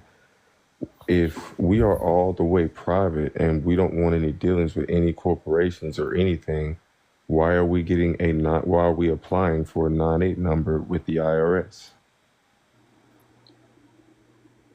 Because To let them know you're foreign in commerce if you were ever going to use it in commerce. so You're foreign by default. I don't know if you were on the call. Oh no, I know. No, I know the answer. I'm saying because you were saying earlier, you were asking like you were Yeah, low level, like you didn't have you didn't have the knowledge. But for the people who didn't know that, I kind of wanted you to explain that for them because I had that question as well come up. How do I know that it's all the way private when the IRS has it? Because on the call earlier, we talked about whatever you say, you have to stand on it. And when you put it on paper, you're standing on that declaration. So now when you let the IRS know that this is how I want to be designated, it's the same way when you go to court, you let the court know that this is how I want to be designated. This is who what my standing is. This is who I am. This is what I stand under. Right. This is what since you're calling me here, or since I have to deal with you, this is how I'm going to deal with you. Exactly. So now we could negotiate. What is my negotiation? How you want to proceed with the negotiation? And remember, they're our friends. The IRS, and they're our friend. Right. I'm figuring that part out now. Right. The IRS is our friend. That's why we have the peace and treaty. Right. So, Senior, let me just give you another scenario. So, you can make a trust on paper without an EIN. You put that in there, and everybody in your family knows exactly what's going on. It's like a will, but it's internal. Your car is in there, your number's in there, and all that other stuff is in that trust. So when you pass away, the executor, the trustee will get it, and they'll say, "Look here, guys," and then they're going to walk to the bank and they're going to go, "Look, this trust, this person passed away. I need access to the debit cards in this account, and this is the trust. This is the person who signed. He passed. This is our family trust internal. And now you can have access to the bank account. That's the 98 and everything else that you want to use in commerce." So do you send you know that? what I mean? Do you? Yeah, I know exactly what you mean. So do you send that registered mail? You never disclose any of that until somebody passes away. You bring it to the bank and say, "Hey, look, this is proof that this person wrote this down inside of their bank account. It's in this bank, in this trust document, and it doesn't have an EIN, so it's completely private." Okay? It's the only time you would completely bring it up if you want to have to show. Correct. It's an internal documentation of, "Hey, my sister gets this. You get this. This is the car. This is the VIN number." Go ahead. I would swear that you're talking about like a, I don't know, family heirloom that you created. You put your hand on it. And you have signatures. It's just a trust. Yeah, it's just a trust, or it's not a will because it's not your Big lifetime Wayne wish. he's said something a few times about a family Bible. And that sounds that's awful. recording. That's recording people that's in there and letting them know that they're on this earth by God and they're identified by the family and not the state. She got it. She got it. She got it. So when Gray Man says you could create a trust on paper, you're gonna take that family Bible, create that trust on that family Bible, right? Yep, that's it. On the blank pages of the Bible, because that's your law that you're gonna use for the trust. The laws that's in that Bible is the laws you're gonna use for your trust. So the rules that's in that Bible, nobody could come against that according to who is under that trust. So all other trust is gonna be up under that private trust. So when, as Grayman says, when anything happened and somebody passed away, then that trust is brought forward and says, "Hey, I'm the power of attorney. Yep. I got all rights to these asset that is out here in the public." Just like you would have a list of safe combinations on a piece of paper somewhere that you want your family to see. Hey, if I pass away, this is where the safe numbers are. You can do the same thing with the EIN and the bank designation, the passwords, the username, the name of the banker. And then when you have to deal with that, you go to the bank and you show them that little piece, that page of that family Bible that pertains to the banking. And you go, "Hey, look, I have permission to use this account on behalf of this dead person." So that trust would be the old rich grandfather that doesn't do anything, but he's the one who owns everything. Correct. He's the database of all the things in commerce, every personal thing that you own, everything that you want to share is all in that particular piece of paper. So like how you have the Bureau of the Bureau that keeps the records for all land. That's what that is. That's exactly what that is. That is a. Hold on though, because they're registered under the Native American, the Cherokee, and the something else. All of them. Yeah, all of them. But we're not worried about how if you they think about registered. We're just gonna designate ourselves how we want to operate. Okay, but one more Just question. I've got to get this out, guys, and I'm sorry. But No, y'all know go I've been ahead. hung up on this for days. So you have to publicate the trust when it is perfected, right? Before October 1st? It all based oh, on what you trust talking you want to about? publicate. Oh, you talking about the verification that comes out on the banner on the United States Postal Service website that tells you No. need to. I'm talking about your publication. Like you have to do a publication and you have to certify it through the Postal Service. This is what I'm talking about, not anything else. Oh, you're talking about the publication? Yes, Yes. yes. So You if do you're your gonna certificate. if you're gonna have an operation trust, which is the taxpayer, you're gonna make that person public. Okay. But all other private trusts, there is no rule designate. They're under common law, I'm and just that's saying, why what do I with need to that put on the new, publication? huh? What needs to go? What needs to go on the certificate? What needs to go on the publication? Let me walk on through. Okay, so the publication you're just it's you telling the public that hey, this trust is created in this area at this time. It's like a birth certification. When it was born, what is the purpose, what it was created for.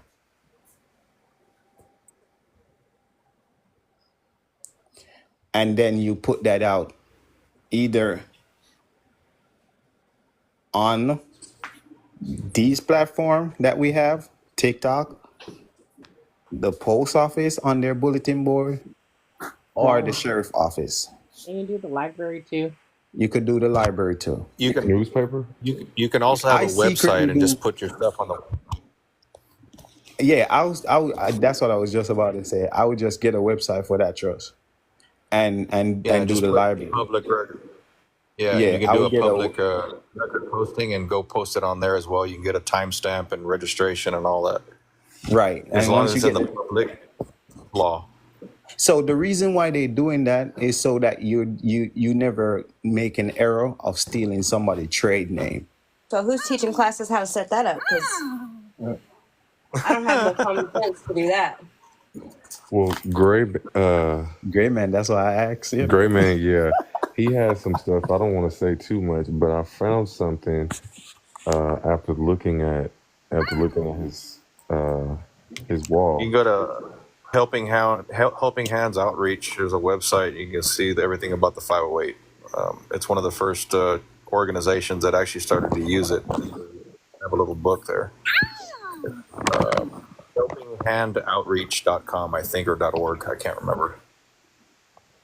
So if one needed to find a specific book on how to create the trust, which book would it be? I've got some documents I can send you out of this trust book that I've got. Like it's specifically for trust and wills and the creation of them. I think it's Carl Weiss is one of them for trust and commerce and trust in general. And then if you go to that Helping Hand Outreach, you can download the PDF in there, and it'll give you a template for bylaws for your faith-based organization, and you can utilize that and I just used to fill go in. to the Trust Indenture Act.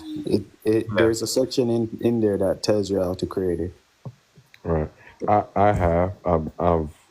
I've seen some of Great Man's stuff, so that's why I was asking. I seen a website and I seen a book on there that I could read, and it came with some stuff or something. But that's why I was asking. So I'm gonna go read that again. I'm gonna go look at that again and see.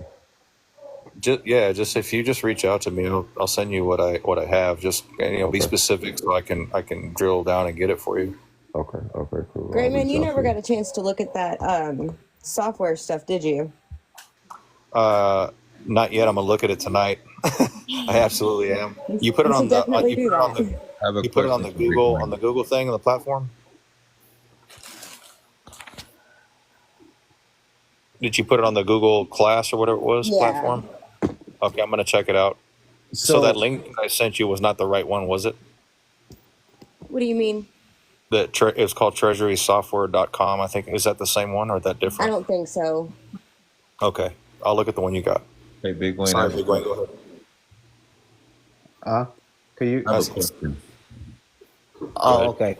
So, I was working on a document because when we're doing these process, we have to remember that not everybody's gonna perform. So you have to be able to, compel them to perform.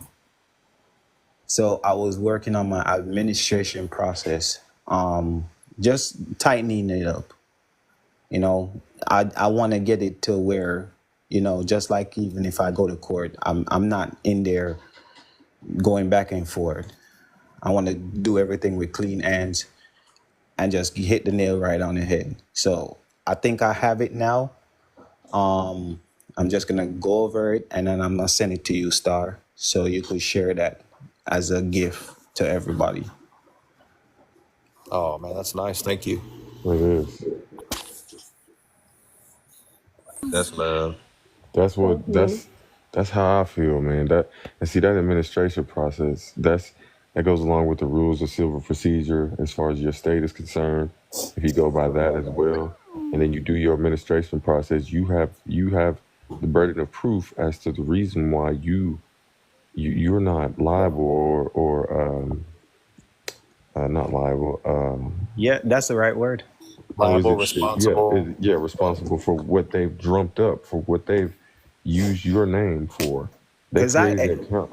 They I, created the ex- account on your behalf without your consent in the first place. because I You're too young. explained, I explained the process last night. The administration process supposed to Oh, go, okay. but since it was over the live call, I don't think everybody Yeah, truly no, get it. yeah, You I get what I'm didn't. saying? I didn't get to make it last night. I came in at the end of it. Actually, I was just getting off, and I had came in, so I missed that. But I know all about it. I know the administration process. They have that in the Federal Reserve Act as well. The administration process, section 19, I think, 16, 19, something like that. It's 16, I think. Yeah. 16. Yeah. I have a question for you, Wayne. Okay.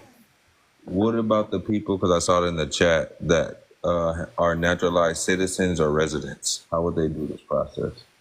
I'm naturalized citizen. Yeah, we all are. I'm a naturalized. We're all presumed to be.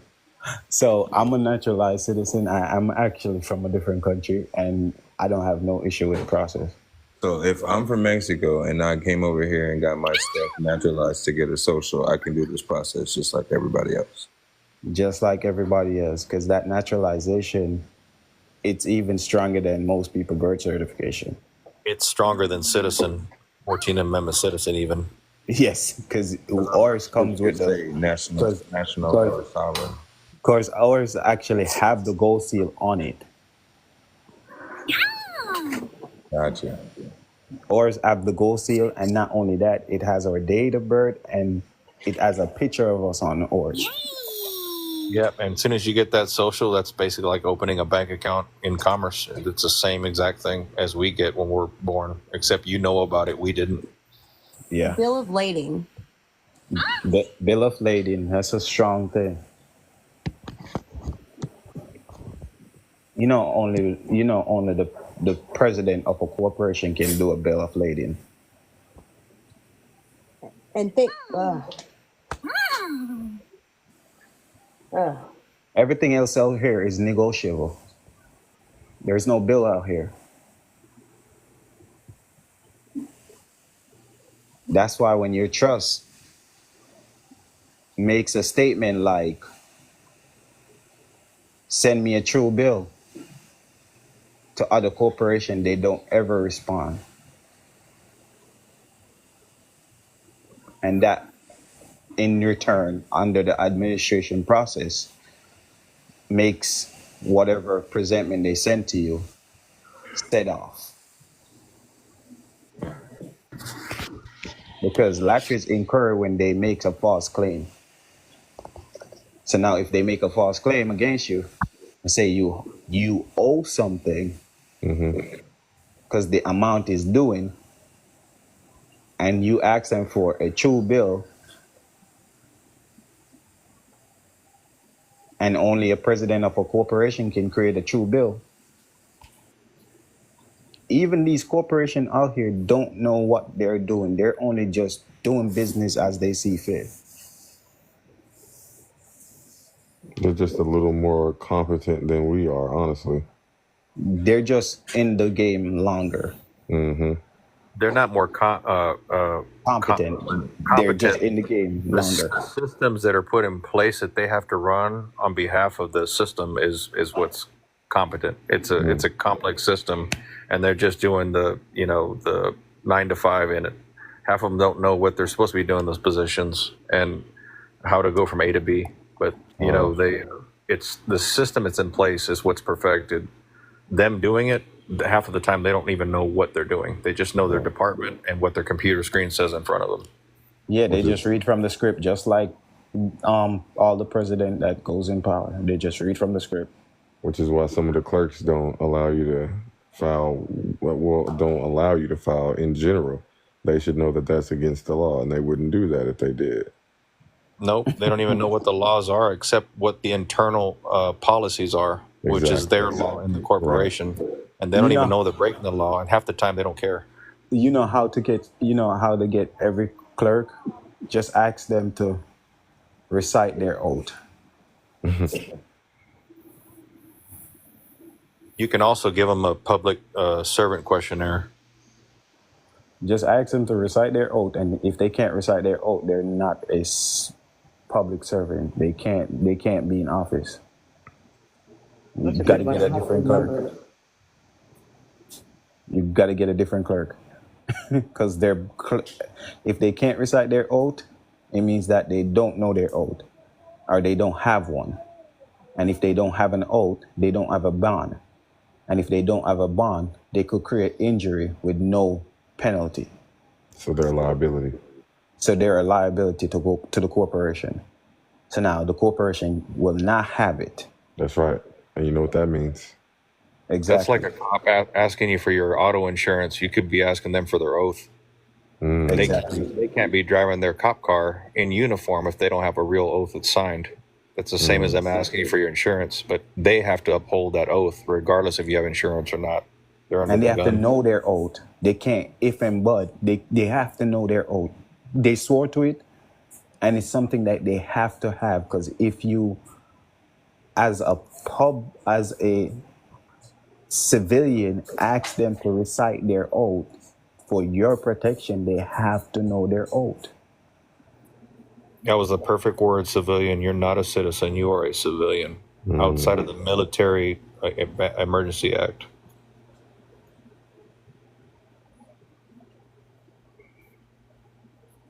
So I don't go around talking about citizen. No way, Jose. That's their terms. I honestly move as light as possible, even though I know the power that we have.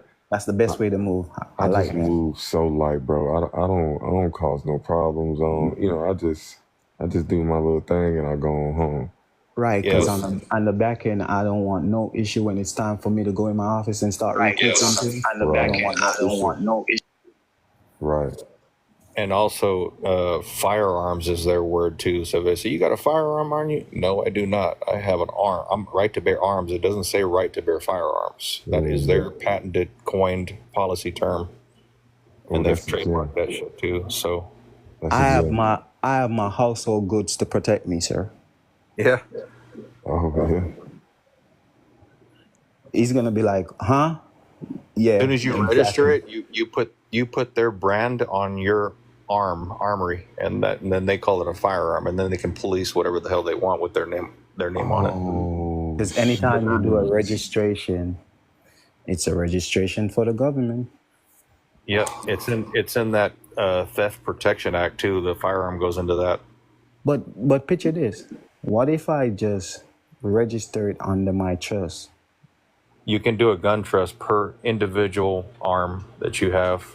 No, you can but what if I just, since they have the ability to create registration, and I'm a government for myself, I govern my family business, right? why don't I just create my own registration under my trust and make You my can. trust be the owner? I know I I have a can. gun. I have a gun trust template already that I have most of my stuff in right now. And they can't come against that because that's a contract. And if they steal it, it's actually in my bank trust. So if they steal, they're stealing from the bank. And you don't want to do bank fraud. Bank robbery, that's heist. That's high crimes. I mean, they can go. It comes with a fee schedule. Yeah. So, and my vehicle's in the bank trust. So if they steal that, they're robbing a bank. Because if you rob the bank lockbox, you rob the bank. My other vehicle is in the Texas Department of Private Vehicles. I got an EIN, made a trust out of it. And when a cop pulls me over and sees it, he's wondering why it's private and why it's got Texas on it. Ray, I got a quick question. Seems how you do cybersecurity. My Wi-Fi was on. I actually just turned it off to check something because I've been getting a lot of feedback and echoing. As soon as I turned that off, it stopped. Do you know why that would be? Yeah, they tapped into your Wi-Fi. That would make sense because it is the Starlink satellite. Oh yeah, that thing is. So now the Wi-Fi, all those devices now have the ability to kind of scan the room by fanning out signals into. It's almost like sonar. Yeah. They can actually see where you're positioned in your home with that thing. That's how Yeah, like, if they can see through black electrical tape. Hey, Yeah. they are always gonna check in.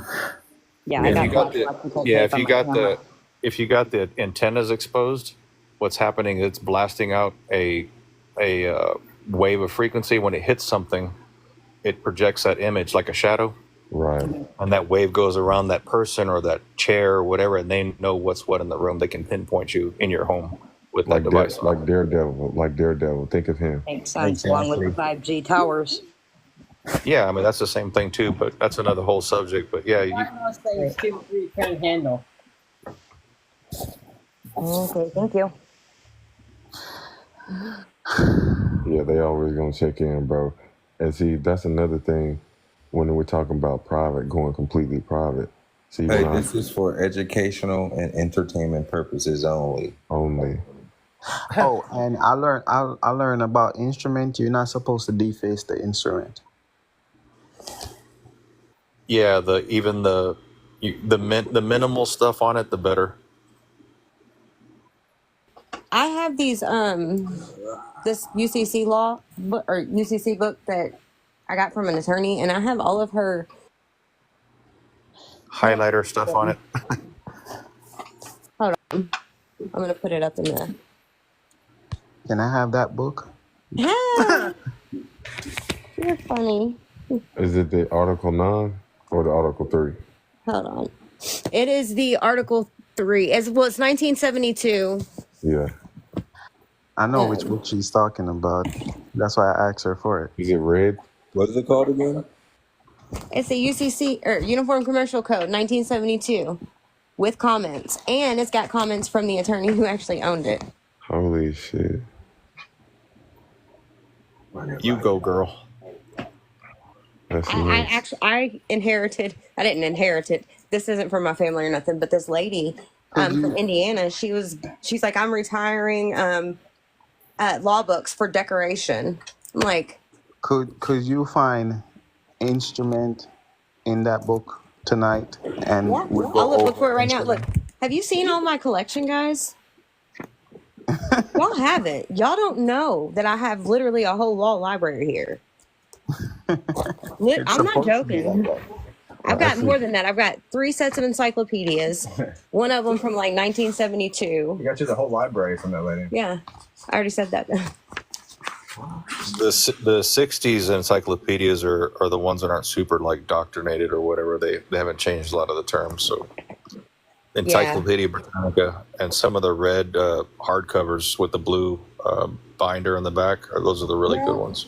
I have these, they're hold on. They were from my grandma who worked for the 12th district. Almost like burlap on the outside of the cover. Or woven or whatever. Well, hold on. I'm going to just take one of them in there and show you. Oh. They're inside the World Book encyclopedias. But they're nice. They're fancy looking. Hold on. How do y'all feel about the passport part? I'm ready. I want to come on land. Get me out of here. You're supposed to. I haven't jumped into a whole bunch of these processes because I jumped into them way too soon at first. So I learned my lesson real quick that I shouldn't be doing stuff I don't know nothing about. It was just so crazy to me. You were talking to us about the post office, and that's the only thing actually on land, and that's exactly where you go get your passport from. Mm-hmm. It's the post Exactly. office. Look, in these books, I've got the B over here. I'll look for it in a second. No, the P.O. box. Right. Yeah, y'all got to see the definition for that real quick. Hold on. Lockbox. Clearinghouse. That's where we're at right now.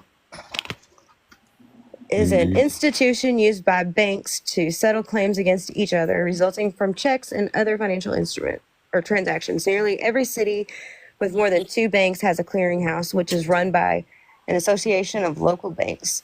Most checks drawn on out-of-town banks are collected through Federal Reserve banks or by special arrangements with banks called correspondent banks. A clearinghouse allows banks to settle their debts. Yeah, we knew all that. Tell me something good. What else is correspondence? Well, it's a lot more, though. It's showing you the steps. So, We should pay attention to those things. here, I'm gonna. AI, they're actually using those grids now in AI. Hold on. I've got a thing to hold this camera still.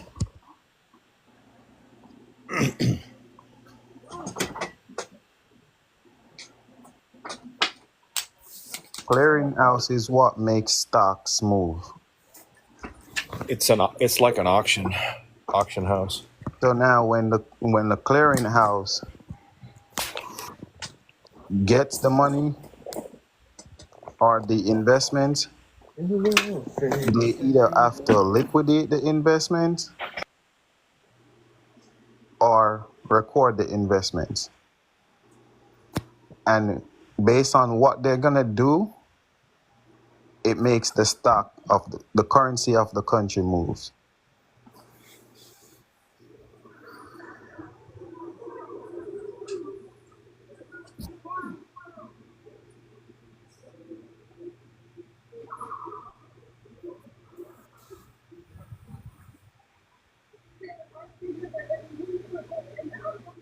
That's crazy.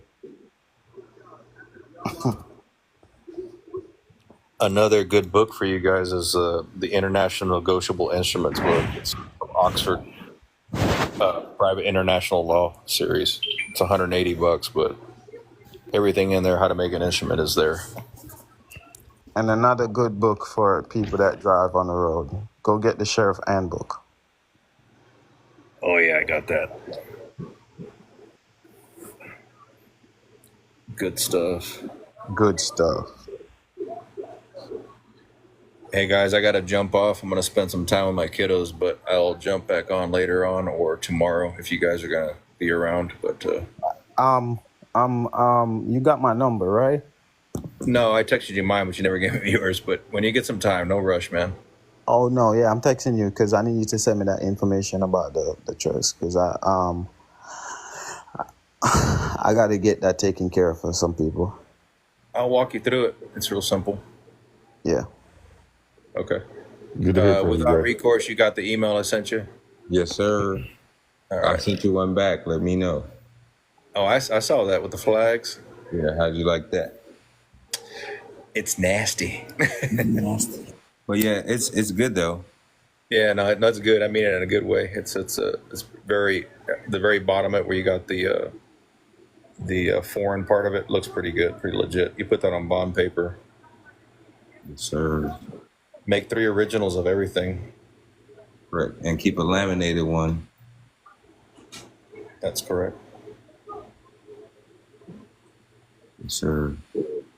Yeah, if you have you get pulled over and you got your car in the trust, you can keep the section of the Schedule A of the pictures of your car, the VIN number, everything, all the contents inside of it, where everything is, and then you can have that laminated along with the declaration, and then you can just show the officer, hey, look, it's in the trust, it's here, it's notarized, but you don't have Great to show man, me the one. great man. But Before you up off, yeah, what's I up? want to ask this question: how you feel about taking the DOT number to the DMV and actually getting a driver's license with that DOT number? I haven't tried it, but what I'm trying to do now is get the plates with the DOT number. But you can actually go in there and just, I would say, go get an ID, and you can get if you want to make your name and go in there with your picture face of your own face and put your trust name on there and make a driver's license with that, because that's technically what that is. Your all Yep, caps, it's right. just You like can record that with the county, and you can record that with the state, and they take it. I've actually know a guy who's gotten hotel rooms with it. He's signed up for stuff with it. It works. Right. But on because the I thought DOT about is the boss of I the thought DMV. I thought about it, and I'm like, they're gonna actually give you a driver's license number, right? Right. Why not take what the boss says to them and let them designate that number to that driver's license, I think it's their system type of thing. which makes it private? I can find out. So, question. I got a question. With that being said, now if you get the DOT number under your banker's number, and then they see you driving as a banker, Yep, and there's another form that you can fill out, and you can actually, when you get pulled over, you're actually carrying securities, and they can't stop you for shit. So the problem is there is a document that most people never read, because they never asked for the application, and we need to start asking for our application. So in that application, there is a document that we sign to that gives them the right to stop you, that gives them the right to do everything they're doing to you. It literally says, you give us the right to seize your property. The Motor Vehicle Theft Prevention Program.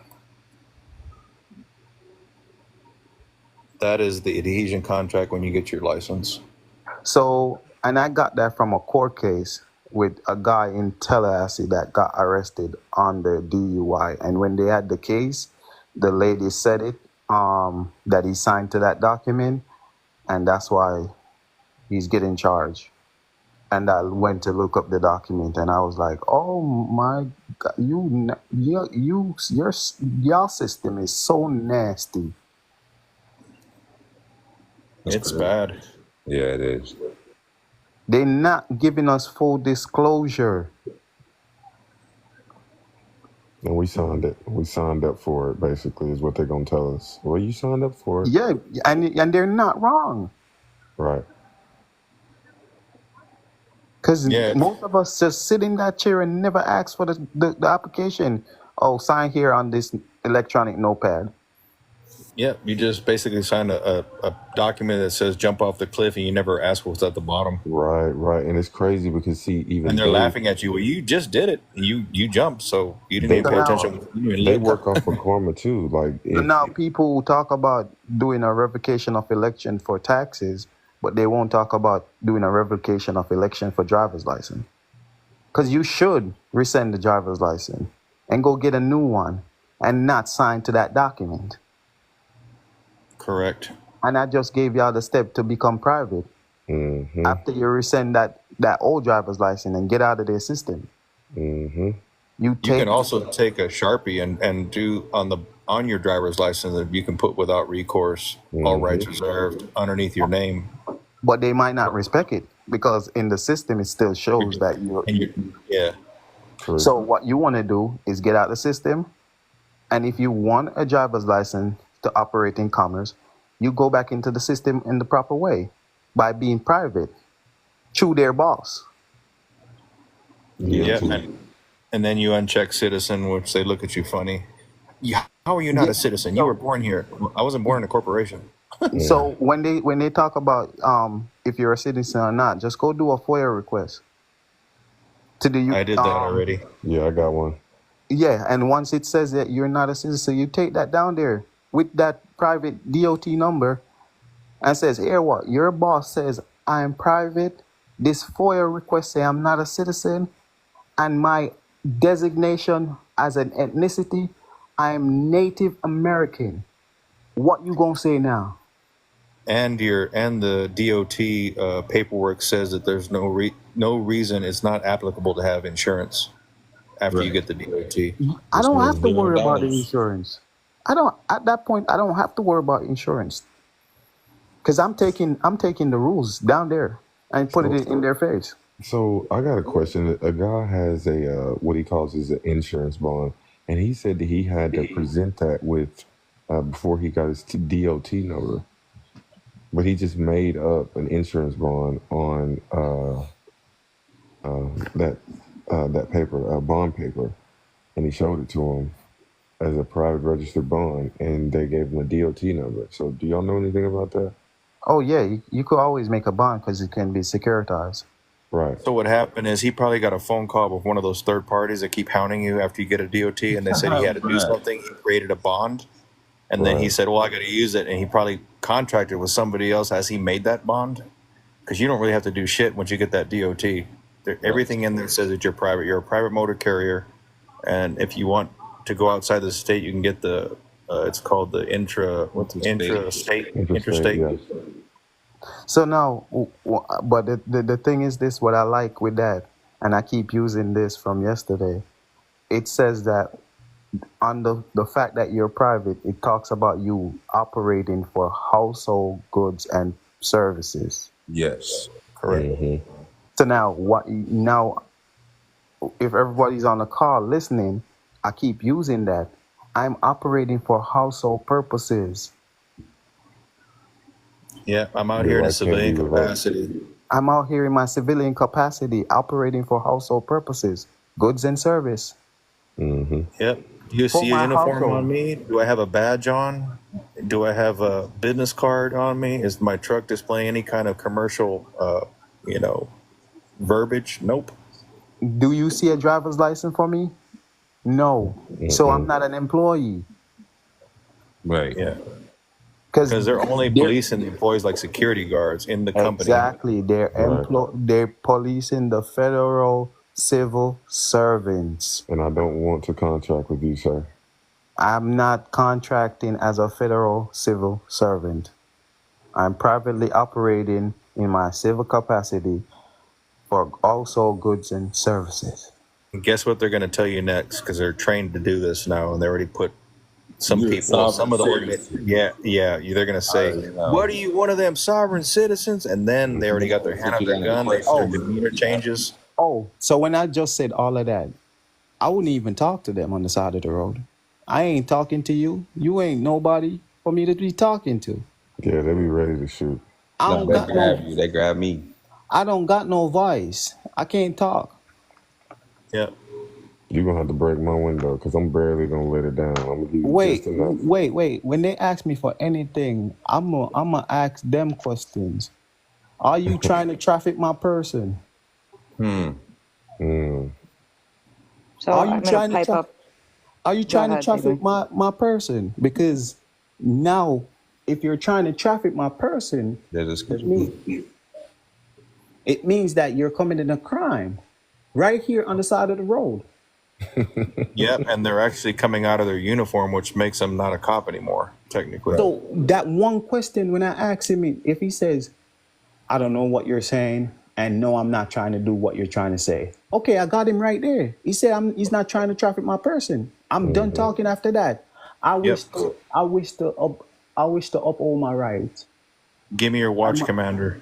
I'm my rights, and I'm not telling them to do shit. That's not my job. Yeah, you don't want to help them with any investigation. I'm not helping them at all. I'm gonna sit my ass there until they give me that ticket. Just imagine the scenario of you going in there like you're filling out an American Express application. It's just a freaking interview, and you're getting interviewed. He's checking all the boxes with his little video recorder, and you just contracted an application with these assholes, and now they can ticket you. Not only because you have the license and everything else. Because you know why? their law says anything you say or do can be used against you in the court of law. If I know it's gonna be used against me, if you say you're gonna do something against me, I ain't helping you do it. That's it. So I'm gonna be quiet the whole The time. state. Give me a The So if ticket. they, yeah, and Give if me a they ticket. I'll go do, talk to the judge. yeah, and if they do break your window and try to say that, you say under duress and under fear of my life, and you acting outside of your oath. As long as you put that on record, they're gonna Right. do what they're gonna do. I mean, you can't Yeah, they're stop. gonna, yeah, You know yeah, yeah. what? No, you can't stop it. No, if they try to break your window, you tell them the law.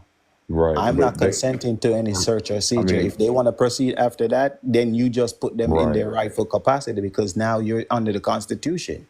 You right. just you just invoke the Constitution that they're supposed to uphold according to their oaths and bond.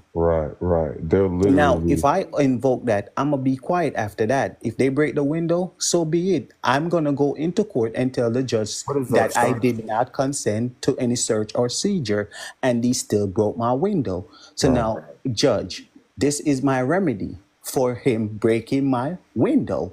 That's my fee schedule. Uniform commercial Can code. his prosecution negotiate with me? Because it's all contract. And since the burden of proof is on him to prove that he didn't break my window, when there's evidence of him breaking my window, oh my God, I know I won. right. And getting it on record just means to get it on his camera or yours, either one. Either one. Once I said that to him, I left it in his hand. You could take the car if you want to do whatever you want with it, because I know I'm gonna get paid. All right, ladies and gentlemen, I have to roll, but you all take it easy. Good to hear from you, brother. Great. Yeah, my Have a pleasure. good night.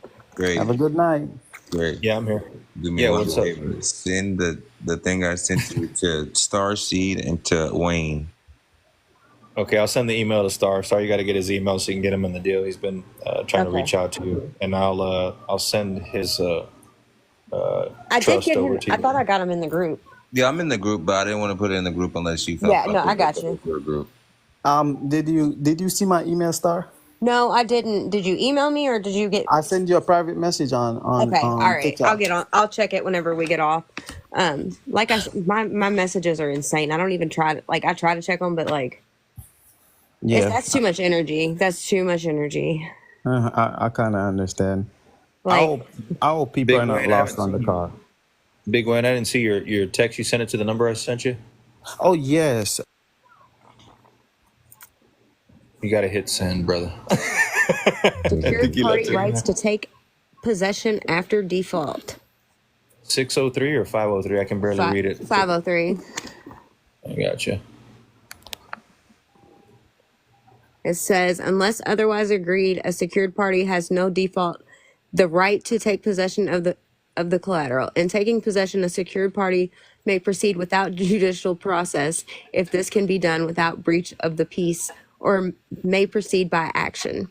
If the security agreement so provides, the secured party may require the debtor to assemble the collateral and make it available to the secured party at a place to be designated by the secured party, which is reasonably convenient to both parties.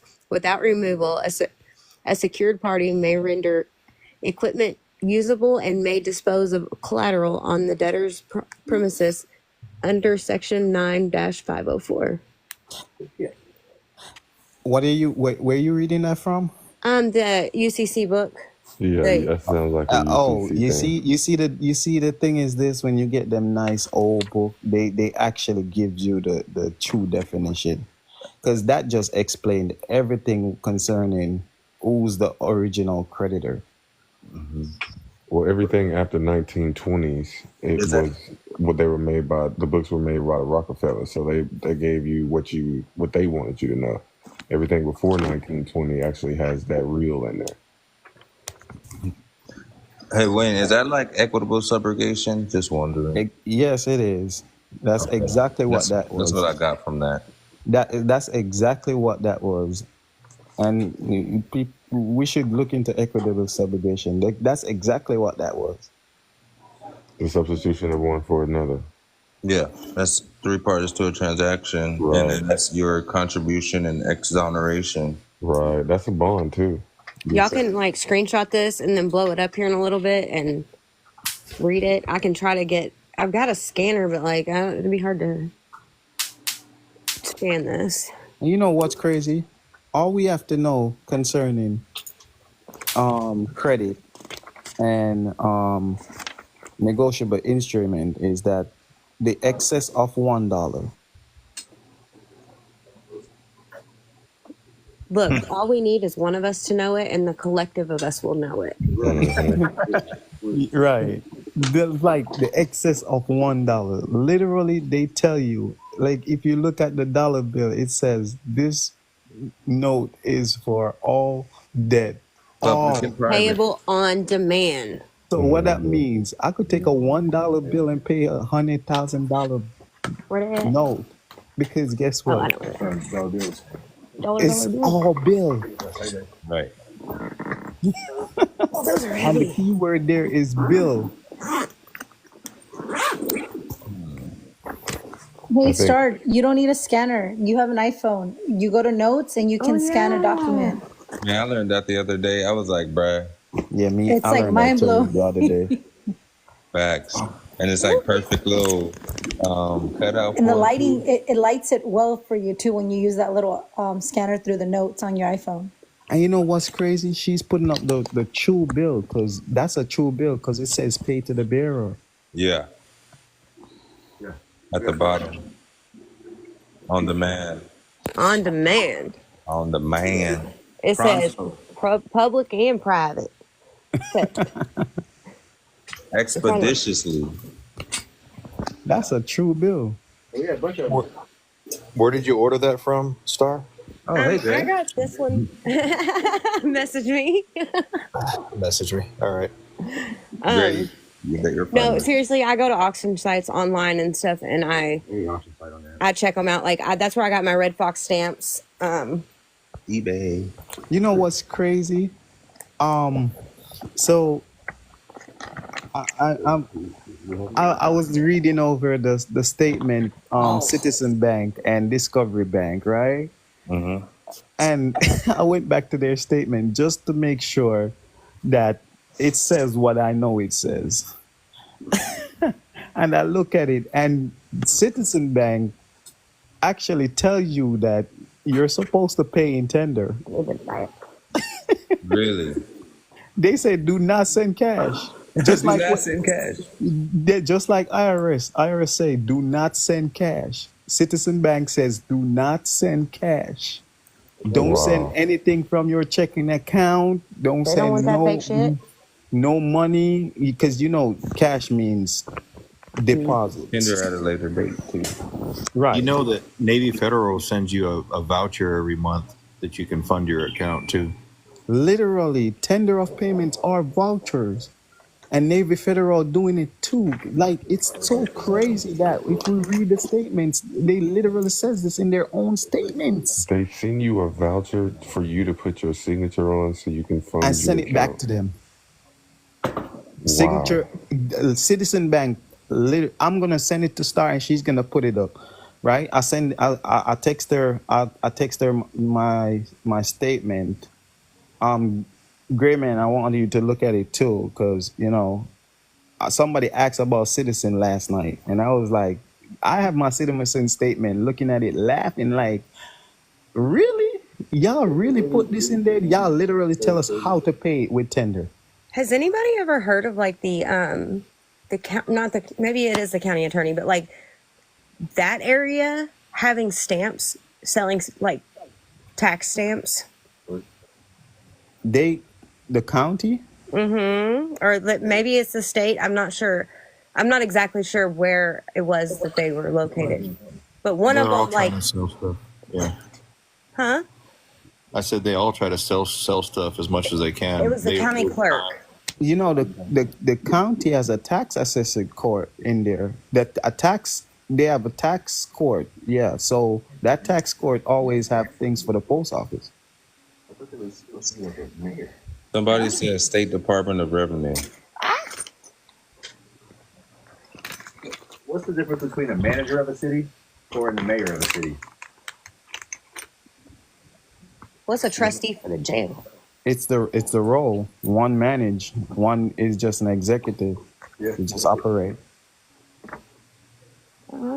That's one of the people you send or persons you send the injunction to as well. Okay. City manager, sheriff, And that police. injunction is powerful, boy. Oh yeah. Boy, that injunction.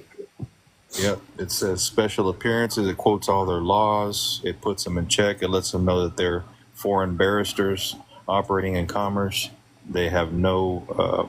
There is no. What's it called? I look at an injunction. I look at an injunction, and I looked at it, and I'm like, whoever did this injunction is so wrong, because this is not how you do an injunction. A real injunction is a constitutional challenge. Yeah, I do an injunction.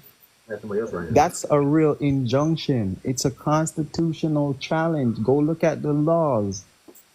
Like A constitutional challenge.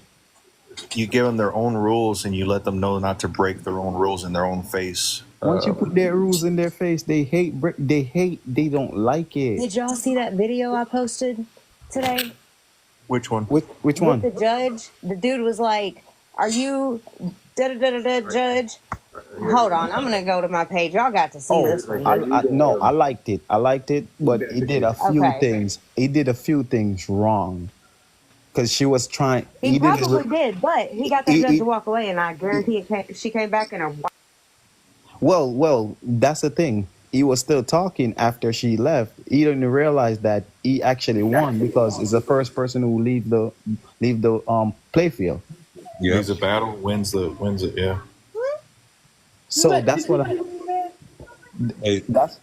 I was saying. Like, he did a few things wrong, but because he just wanted to get his point across, but he was getting his point across when he made that first statement, and she turned to the prosecutor. He won from when she turned to the prosecutor, because the question she asked tells him that he won, because she should not be able to ask that question, because she's not the prosecutor. You should not give legal advice while sitting on the bench.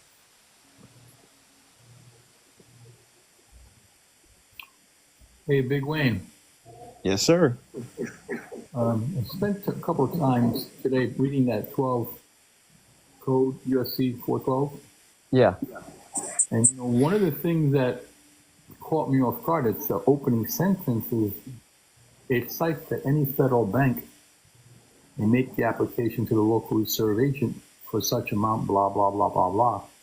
And then it goes on to read the rest. But the way we were talking about it yesterday, the rest of how you can present, a note, a draft, or bill of exchange, blah, blah, blah, blah. It doesn't allow for the public to do that, because the qualifier in that section is the first section that in the opening sentence that says any Federal Reserve Bank. Your Social Security. What about my SS? So you're going to become a Federal Reserve Bank. Oh, well, I'm not. So how does one become a Federal Reserve Bank? There we go. Yeah, I said that on the call earlier, just before you get on. So you're going to get a trust. You're going to get a trust, a taxpayer trust. So that taxpayer person is going to become the banker, and you're going to get an ABA routing number from the Federal Reserve. So that's not a revocable trust. That's just a whole different kind of trust altogether. It's a revocable trust. With the banker again. It's a living trust too, right? No, it's just a revocable banker's just a revocable trust. Okay. So basically, if I go to the IRS website and I go to the section about trust, and then it drops down to another window that gives you different kinds of trust, it would be listed there as an option? No. So you see where it says other and purposes. Hold on, I'm talking to you. Let me just go online really quick. On EIN IRS, let's see what that says. Okay, apply for EIN. You might not be able to tonight. It's It might be, closed after yeah, it five. It's might be okay. closed. It's not going to issue it, but it should at least drive you through the process. Yeah, Yeah. you're right. He's right. Yeah. So I'm gonna fill up. I was just telling Grayman the same thing because I wanted to just hand it to Star. You know what? They changed it. You used to be able to go through it, and then at the end it says, "Sorry, we cannot issue it at this time." But now it just stops it at the first page after you. Right. That's kind of what I Exactly. thought. So that's what I was saying. I'm gonna do I said it to Star that I'm gonna do a class on estate and trust planning with Star. I'm just gonna give her the documents and then she could just go through them. But I could also give the documents. So I'm literally going through all the forms that needs to be filled out so people could start getting some of these process taken care of. Yeah. Star, thanks, Big One. I appreciate that. And I reached out to you on the private side, so when you get a chance, just exchange contact if you. Because finally some juice. so you know what's crazy? That most people in the car right now don't know that they could go claim historical properties for just $1. Explain. What? Where? And by the way, Big Wayne, I messaged you privately because I went to the bank to ask them for a draft for an amount for a vehicle. And I said, I don't want it financed. And Wells Fargo said that they didn't do that, at least at the branch I went to. Unless they run your credit right. No, No, he didn't even get to that. He said that they don't do auto loans. And I said, I don't need a loan. I just want you to draft me an application. And he just said that only the credit union. So I did that to credit He's telling you that and I got denied. He's telling you the truth. So now we're dealing with finance charge. We have to know the terms of what we're doing and where to do it. When you're dealing with mortgage, you could go to any bank that does mortgage loans. When you're dealing with auto loans, you would go to a credit union. Okay. But can I say something? Okay. If you don't have good credit, because they're going to do it based off your credit, according to what I went through today, they're not going to do it if you don't have good credit.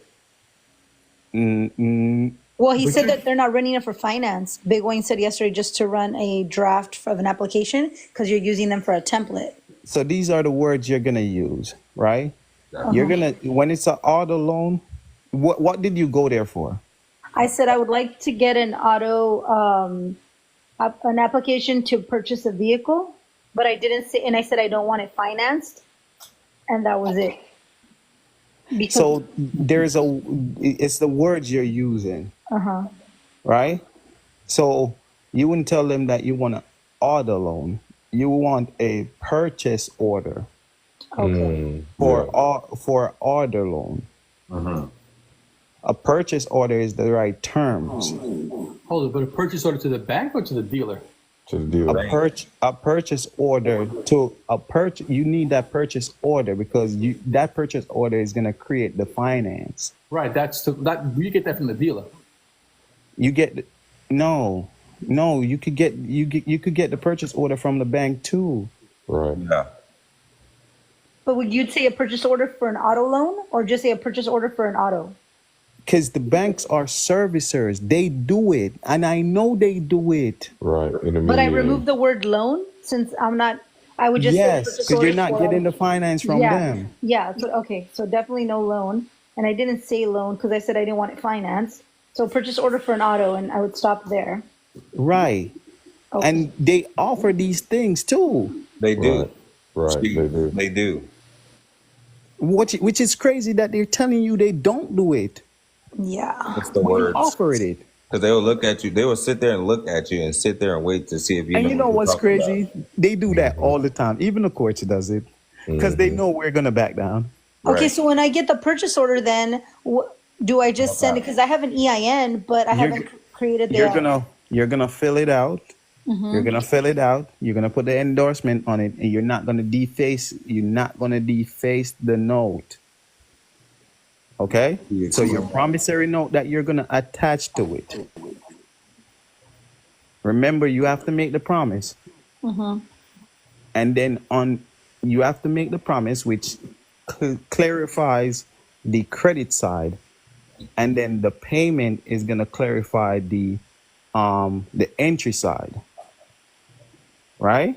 So now the promissory note that you're gonna attach to that, that's what you're gonna send off to the federal window. And I know you could do this. I know you could do it because they said it's their words. And not to cut you off, but to even make it better for the person you're speaking to, I would take the window sticker for the car you're getting. Exactly. I took pictures of it. It's better to just print it out on long form paper and take it up. So now, better yet, is all right. Since they want to act a fool, all right, cool, act a fool. Let me do it like this, right? Because there's two ways. That was just one way how to get it. Since they want to get the finance, right? Since they want to do the finance and they want to go to the federal window, let them do it then. You go to the auto dealer and you go get the purchase order from them. And then you bring that back to the credit union. And as soon as the credit union give you, because they can't deny you credit. No, it's against. Yeah, because of what you said from March 6th or and March USC 1692. Yeah. It's for Unlimited. household goods and perk services. Yeah. Right. So now you're gonna take that law in there. Since you wanna operate, you wanna act stupid, all right? Let's play your game. Right. I'm gonna bring you the purchase agreement. You're the consumer. You wanna act like the federal window? I'm gonna bring it to you then. Right. And then you have to perform on it. Isn't the purchase agreement the promise to pay as well? Exactly. Yeah, that's what I figured. It's the promise to pay. So basically what you do is you go to the dealership, you tell them you want a purchase order, they'll give you the purchase order, tell them you don't want to finance, you're going to finance it with your bank, take it to your credit union, let your credit union know what you're trying to do in there, give it your restrictive endorsement, make sure you give in that restrictive endorsement, pay to the order of your trust, and you in the dough. No, when they give you the finance, all you have to do is just send back the application back to them. Endorsed, stamped, and tendered. Right. Yeah. To the bank? Yes. To the bank. Because the treatment of a credit balance is in excess of $1. Right. What you just said earlier, too. They've got to perform on it. So another thing for people who are trying to get their car titles in their trust, you should take your security agreement and your indemnity agreement, and they'll make the title out in your trust name. That's a deal. Could you repeat that? What'd you say? If you make out a security agreement between you and your EIN number and an indemnity agreement, and you take You're it breaking up. up. You're breaking up, or you're muffling the mouthpiece. Okay, let me try. Is that better? Much better. Thank you. Okay, so if you create an indemnity agreement and a security agreement between you and your EIN number, and you take it in there and tell them that you want to do it cash purchase, they'll make the title out in your trust name. Exactly. Oh, wow. And Trex, you need to read the whole New Deal. I just gave you one part of the New Deal. Yeah. But if you read the whole New Deal, it tells you exactly what I'm saying. Because you read 412, but 411 is where it tells you that you have the ability to do it because it was given onto the individual to do it because the bankers are bankrupt. Right. Yeah. Hey, just to let you guys know, when you were talking earlier, I was offline. I couldn't get on. You didn't have a box. You were talking about the UCC code and going back to pre-19 something. 1972. Yeah, New York is the only state with the original UCC code. Everyone else has amended it in 83 and 92. Exactly. That's exactly what Alana just had up. That's why you file in New York. Because the United Nations have their head corporation designated in New York. That's right, in my home state. We're the financial capital of the world. So should we file the UCC Notice with that's our not- birth state or with New York? You always use your state UCC. Gotcha. Notice it's not Washington, D.C. And if anybody's on the call that lives in Florida, Florida has a beautiful UCC that tells you about negotiable. It explains it so well. When you When just they said when you you put file it in your state, but you can file a UCC in any state. You well could with the, you could if file a you, UCC in any state, but when you want to use the UCC, you have to actually know these codes. Right. You go to your state UCC and read the terms. Yeah, there's variances, not a lot, but there are a handful of variances. Now, someone mentioned about security agreement and the EIN. I thought that one drafts a security agreement against your end user's name. I can barely hear the last part. I'm sorry, my apologies. Someone mentioned about drafting a security agreement with your EIN, but don't you? I thought you drafted it against yourself and the straw man, basically indicating that. there is an EIN. Yeah, your straw man. So you look at the EIN as okay. So you said EIN, and I didn't view it that way. That's because I don't usually say straw man because I don't. Right. It's not. It's non-digits, just like the EIN is non-digits and 989 all of is them are. non-digits. Yeah, they all non-digits. Okay. It's a unique identifier. That's what it is. So Star, could you go back to that security Which reading that one? you read a while ago? Oh yeah, and I've got more. Like I'm sitting here reading. That's what I'm sitting here doing right now. Is just reading. Yeah, through could this you go book. back to that and read it again? Yeah. So the panels and everybody in the call could actually hear what you read. Can I just, before she does that, because we were on the car thing, Brandon Joe Williams on Facebook Yes, he has a whole list of car dealers that know all about the negotiable Endorsement. agreement, and they'll cooperate. Ooh, can you send that to me, Denise? It's on Facebook. He's public. Brandon Joe Williams, one stupid fuck. Okay. It's pretty Oh, good. yeah, He him. teaches Yeah. you unlimited money and how to correct your blank endorsements to full Yeah, it endorsements. teaches you all about Right. that. Okay, I don't want to interrupt her. Go ahead. Sorry. I'm not even on track, y'all. I'm sorry. Okay, Wayne. I'm Another trying. thing, Wayne. After you get the purchase order from the bank, what did you do? What were you supposed to do at the dealership? That's all you want to get from the dealership, the purchase order for the property that is sitting on the dealership.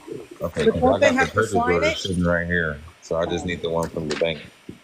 So once you get the purchase order from the dealership, you take that to the financial institution that wants to do business with you. Hey, you know what I've done in the past? Oh. I've gone to the dealer and I looked at the car that I liked, and I said I need a copy of the sticker window because I got to go to my bank, and they'll actually print you a copy of that particular vehicle. Right. That's the purchase order. Yeah, they're all online too. You also, I don't know if it's frowned upon or not, but you can also use a UCC. You can use a UCC3 with that vehicle on there, and that gives you claim to the vehicle as well on the interest side, though, not the vehicle, the interest side. That's the private side. So the reason why I'm saying this to you guys is because I want you to understand this step that they're going to take. When you get that purchase order, it's the evidence of the property, Right. right?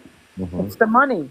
The promissory note evidence the debt.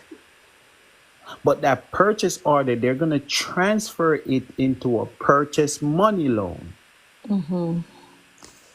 That purchase money loan is becoming the security, which is the application they're going to present to the clearinghouse at the federal window.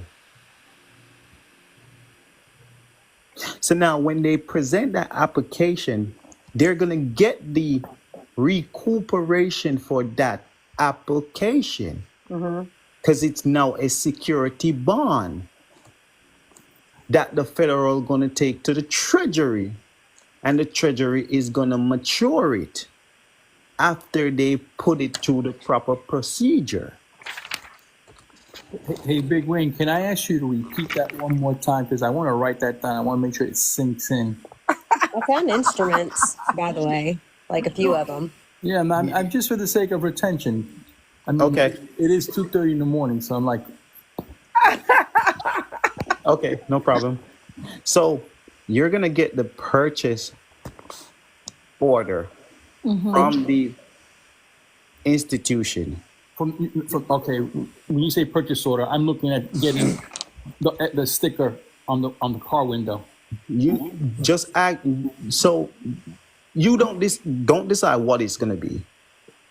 You're asking them for a specific property. You're gonna go into the dealer and you're gonna talk to the manager. You're gonna tell him that you want a purchase order for whatever vehicle you see on lot that you want. That purchase order evident the property. The promissory note is going to be created when you take that purchase order to the credit union Or the bank. and that evident the debt. Now that purchase order, they're going to transfer it with the promissory note and turn it into a purchase money loan. The purchase money loan is the credits that they were supposed to put in your account and give you as a money order, but they're not going to give it to you in your hand as a money order, which sometimes they do. They give it to you as a check and you take that check back to the dealer. But you can also designate where you want them to route that money order. So now, when they take that purchase money loan, promissory note, and the purchase order and put that in one document, they're going to take that to the federal window, which is the application. The application is the evidence of the debt. It's going to have all the necessary things in there to make it evident of debt. The debt that is evident is going to go to a procedure to the clearinghouse. The clearinghouse is what takes it to the treasury. The treasury is who mature it after they complete their procedure.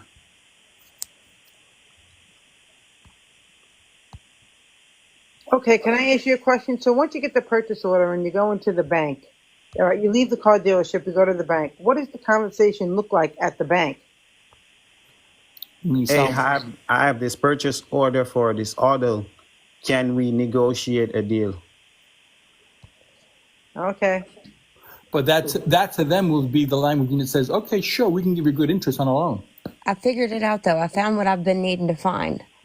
So now, when they said they're gonna always try to take an interest in it.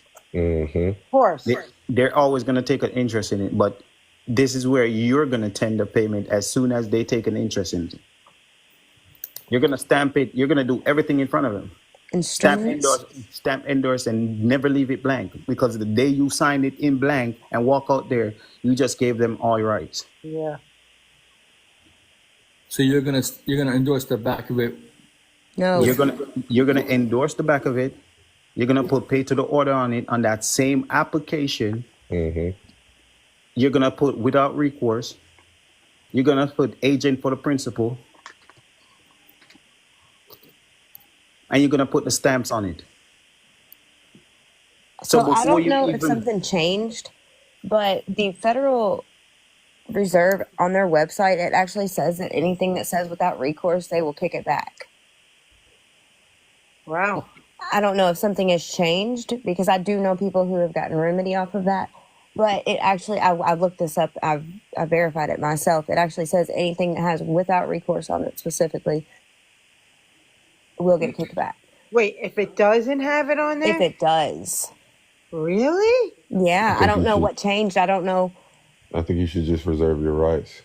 Well, so, wait. There's a few issue with that is without recourse, they can't do nothing with it. Because they're gonna put it in the system again, and then many people are gonna have a problem with it. That the investors are gonna have a problem with it. That's why they put that there. It doesn't make it unconditional if you put that on there. I have another language I have another endorsement you could put on it. You put pay to the order of the United States Treasury Yes. for the Social Security For the credit card. account. Yeah. The principal account. Exactly.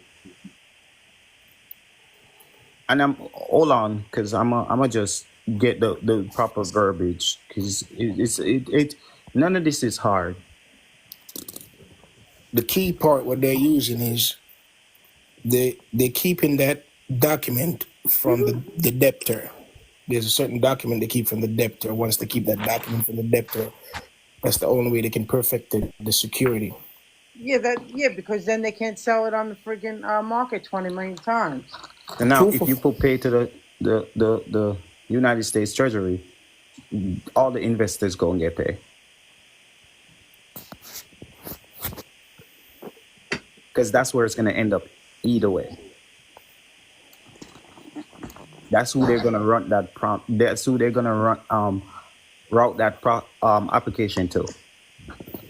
And don't use black ink, or is it going to matter for this situation? Blue or purple is what I've heard. I use blue. Black is you're saying that you are unalive. So wouldn't, By the way, listen. wouldn't it be paid to the order of the United States Treasury for, let's say, Nissan dealership? You get a proper verbiage. Hold on, I've got notes for this, y'all. Hey, check this out, Wayne. I just went to pull up a copy of my original promissory note for my mortgage, and on the back of the promissory note, the original mortgage broker stamped it, and it says "Pay to the order of," Right, without recourse. right. Because they're a bank. They do that, yeah. But we're banks too. They're the That's a blank endorsement. the document itself that they have. Oh, Daniel in the chat. You're not a debtor. Hey, this is random, but Wayne, after you get your banker stuff set up, how do you get the ABA number for your banker? So once you get your EPS account set up, you want to go into it, and you want to go up to Manage Services up in the top left corner. It'll be small, and you want to give yourself access to the Enterprise Payment System. And then when you give yourself access, you want to be the BSA. Once you accept being the BSA, you are going to go into the Enterprise Payment Systems, and you want to set up your account. And so it gives you the numbers. It tells you in there, if you read like the deposit information, like it tells you the account number and the routing number. The routing number is like 1000248, and then Were you talking it's like to me about the 70. ABA number? Yeah, well, it's 7038000, and then your ABA number, I think. But it is different. You have to look, because if you're doing a wire transfer versus an ACH, I guess like the formatting of it is different. So I know what you're talking about. I was just saying for the people, like after they get the EIN number for their banker, which is the what they call it, the one doing business and commerce for the debt. what do you, oh, You make that up. I need that up. you put your trust over in the private. I have an LLC, so that's my public, that's my public entity. And then so I've got my revocable, and then I've got my irrevocable as well. Only one of them I have a certificate for, but I'm working on getting the rest of it completed. You got your certificate for your LLC? No, I've got all that. Like, my LLC is good. I've got my assumed name. I've got insurance on my business. I've got my business covered. I've got insurance on my trust as well. Wow, do you really? So you have so you set it up with your non-nate, your bankers, and your LLC. Mm-hmm. You want the 9(8) to hold it all, because it's the foreign. So for people who may not know, when you walk into the postmaster to set up your account, um, are You don't walk in to set it up. You do it online. Everything is done online until you go get your PO box. At that point, the postmaster has to sign your application, which I've got one like right here printed out somewhere. What if we already have a PO box? Huh? What if we already have a PO box? You have to make sure it's the specific kind. They have to be able to attach a call service onto it. It's a specific kind of process that the remittance mail goes through. It's not like regular mail. It has a specific barcode, and it's a completely different side of the mail. Oh, so that's how you become pretty private. That's it right there. Yeah, because I thought, see, I already have a PO box and stuff set up. I didn't know about this other Right. we're talking But about. I think they send you somewhere to get a specific type of one, like she was just saying. Well, what it is here, I had it out earlier. That book or that packet of information I was showing you guys, that was all about the EPS stuff. I know that I wasn't talking. I was just kind of showing y'all the pages, hoping y'all would like screenshot it. Is that in the Google Drive? Huh? Is that in the Google stuff you put in the chat earlier? No, I don't think I could. I didn't have this one earlier. This is an older one that I had when I was first coming through this stuff. Oh, okay. I think she had it on paper. Yeah, I had left earlier. I had to go to the store. Hey, sorry, I just posted the link for the postal one, which tells where you can set all that up that you sent me last time. Yes. So that's and you don't let nobody charge y'all for no damn EIN. Oh, Big Wing dropped off. Oh well. He'll come back or he won't, but he's been hanging out pretty late with us lately. I'm gonna let him slide tonight. What time did we get off last night? About 3:30. I was asking what time we got off last night. Oh, it was late. It was like 4 o'clock. Well, it was I remember it was 5:30 my time. I'm Eastern Standard. Wow. It was 3 at me. So you don't here together. We're both in Texas, so we be talking a lot. Oh yeah, I'm in Texas too. It's 1:30 here. Hey, Elena, question. When it comes to the silver $half, when it comes to the silver $half, does it matter if it's a Morgan or a Kennedy or any of those? I mean, is there like a particular one that we need Pre-1933. I have one. Ha ha. You don't want to. You don't want to get me started. I'm just So kidding. do you set your account up with the Postal One and not the USPS? Right. Well, you have to have the postal one or the USPS to get the postal one. It's a business account. You're doing business. BSA. Or B whatever. Business Customer Gateway. Yeah. So somebody was saying you can get to it from there. I have never been able to access it through that way, but if it works, it works. You just have to be on Postal One. It is not Postal Pro is not the same. I promise you guys, it is not the same. In your trailer, I could help you with that because I know what she's talking about. Yeah. Shoot me something, brother. I'm gonna go on and follow you. I'm gonna go on and follow you right quick. Shoot me something so I can, because I got a Postal One mailbox, but post office box, but I'm sure it's probably not what she's talking about. Definitely not. Yeah. So, I'm back.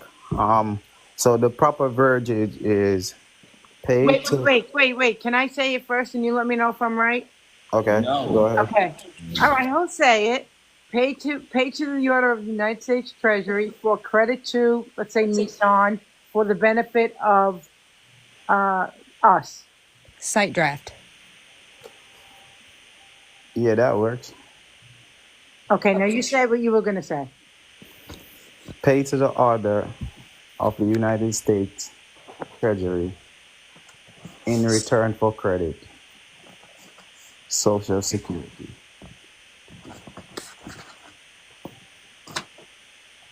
Okay. In return for credit for the Social Security. Exactly. That's where they're pulling the money from. Right. I got a friend who's got court on Friday, and I really just want to go do some badass shit and just be like, hey, look, fuck you guys. Send them a promissory note. Yep. Promissory note? It's like, you has to go through the mail. Correct. Right? Yep. Because you can't walk in there. You can't go in there and hand it to them. You send them a promissory note. Once you send them a promissory note, But what if that they're just getting office, final sentence and they've already served like 6 months or something? huh? They're I'm getting sorry. yeah, Lee, that was a reference to you. I love you. Repeat. I said, what if they've already like they're just getting final sentence, but they're already out on like parole, so there's Send no like fees due. send But really, I'm trying to save him from this felony charge. send them a promissory note. Heard of just what the taxes And on it? right, because they already have things on their transcript how they want to credit Yeah. things. How do you know what the taxes are going to be? You have to wait. You have to wait to see what the tax is going to be. Oh, so I just take the already. Okay, take it in there and then just fill it in. Make a promissory note. You send it to them. Send it to them. Present it to the clerk of court. But On how do the I know? date. They have to see that beforehand, though, right? Because of discovery. No, you're all right. So if the person is already out, right? It doesn't change the fact that they're still getting paid. Right. Does it change it if he was a trustee? I feel like somehow that's all. So now, if you want to designate it under the trust, his trust can even take the trustee relationship and be the one who have the power of attorney. Fiduciary. Ooh.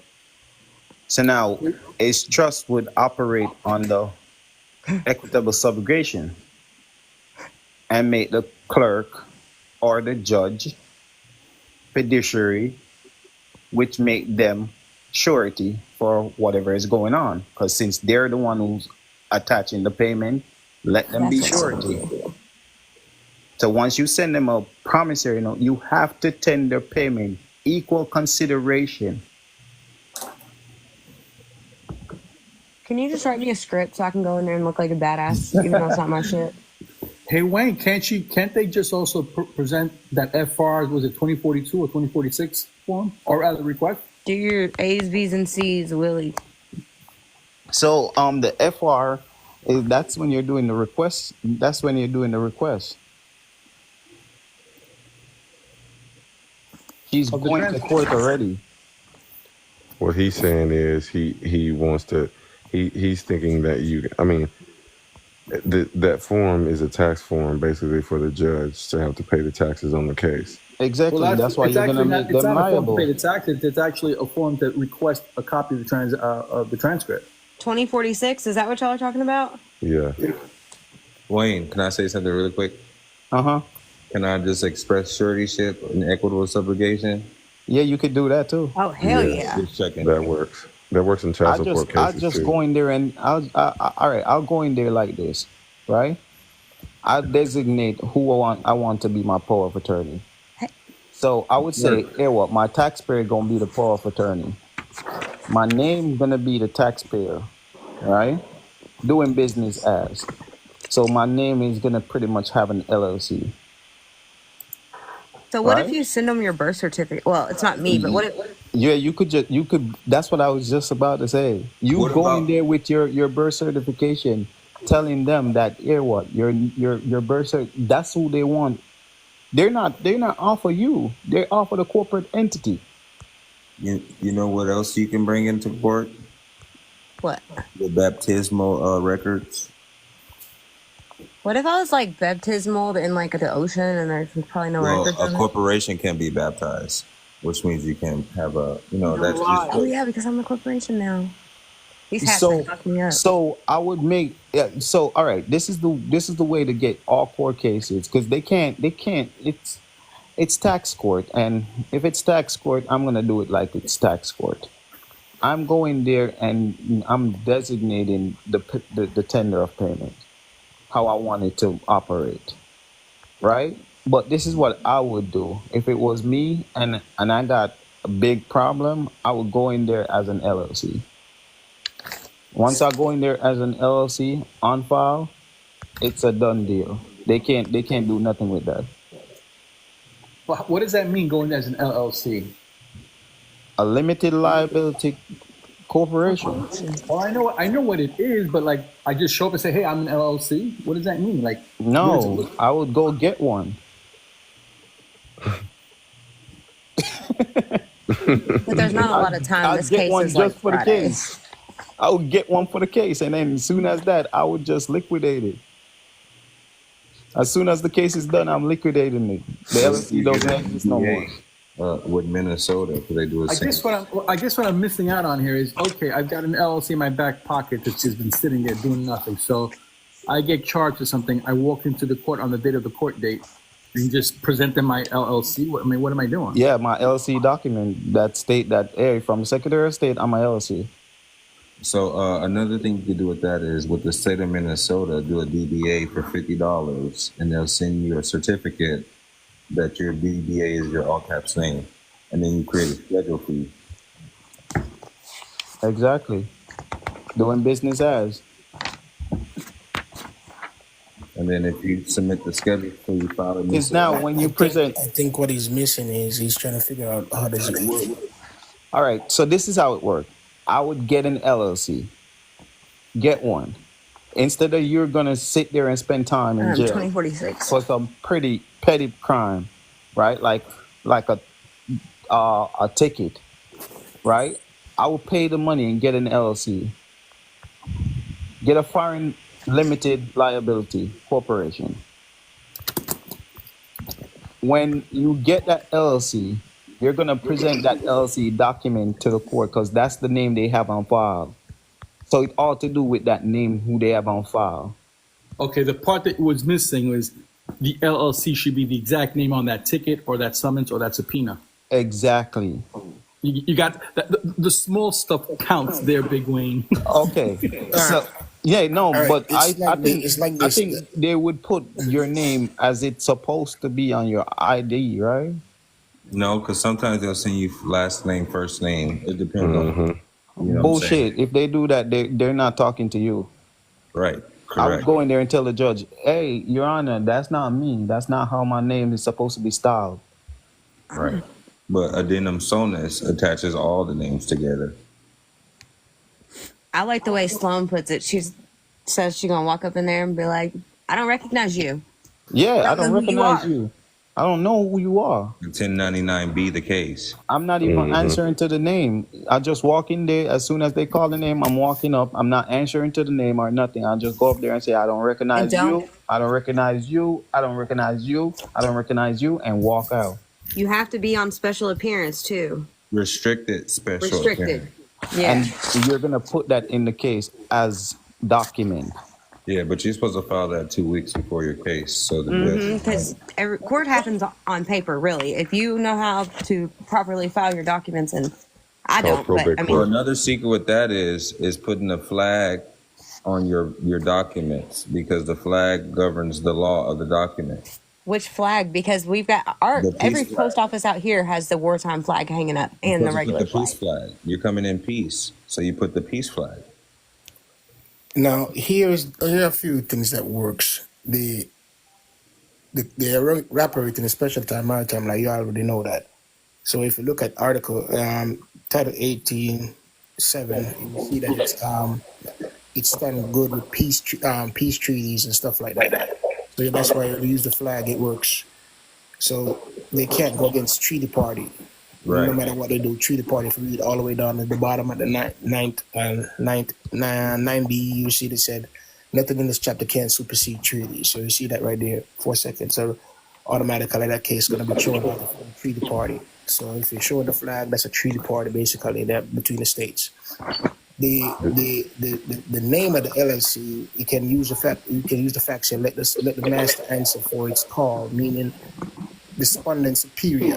Respondent superior is the name for it when they go there and put the LLC name there. Hey man, this is the place that you're acting for. He's the respondent superior, seeing that he's the employer. Let him pay for it. You're not gonna answer for that shit. Yeah, you're right. The LLC will be able to pay for it, and you can actually liquidate it by saying, "Hey, I run out of business, I'm bankrupt, I can't do that." Oops, and take out that name out of it automatically. Right. There's certain ways that you can use. But with that too, it's gonna designate a jurisdiction because it's a wrong jurisdiction. It's a wrong court. Once you Right. put your name as an LLC and you walk up in there, it's automatically the wrong court. There you go. It's also the wrong court because And if it's the wrong court, they have to dismiss the case. Right. I Does have anybody? I know Does it, that Bill in particular don't typically work with people, but I drafted one for the person that actually just had a jail, and they put his case off.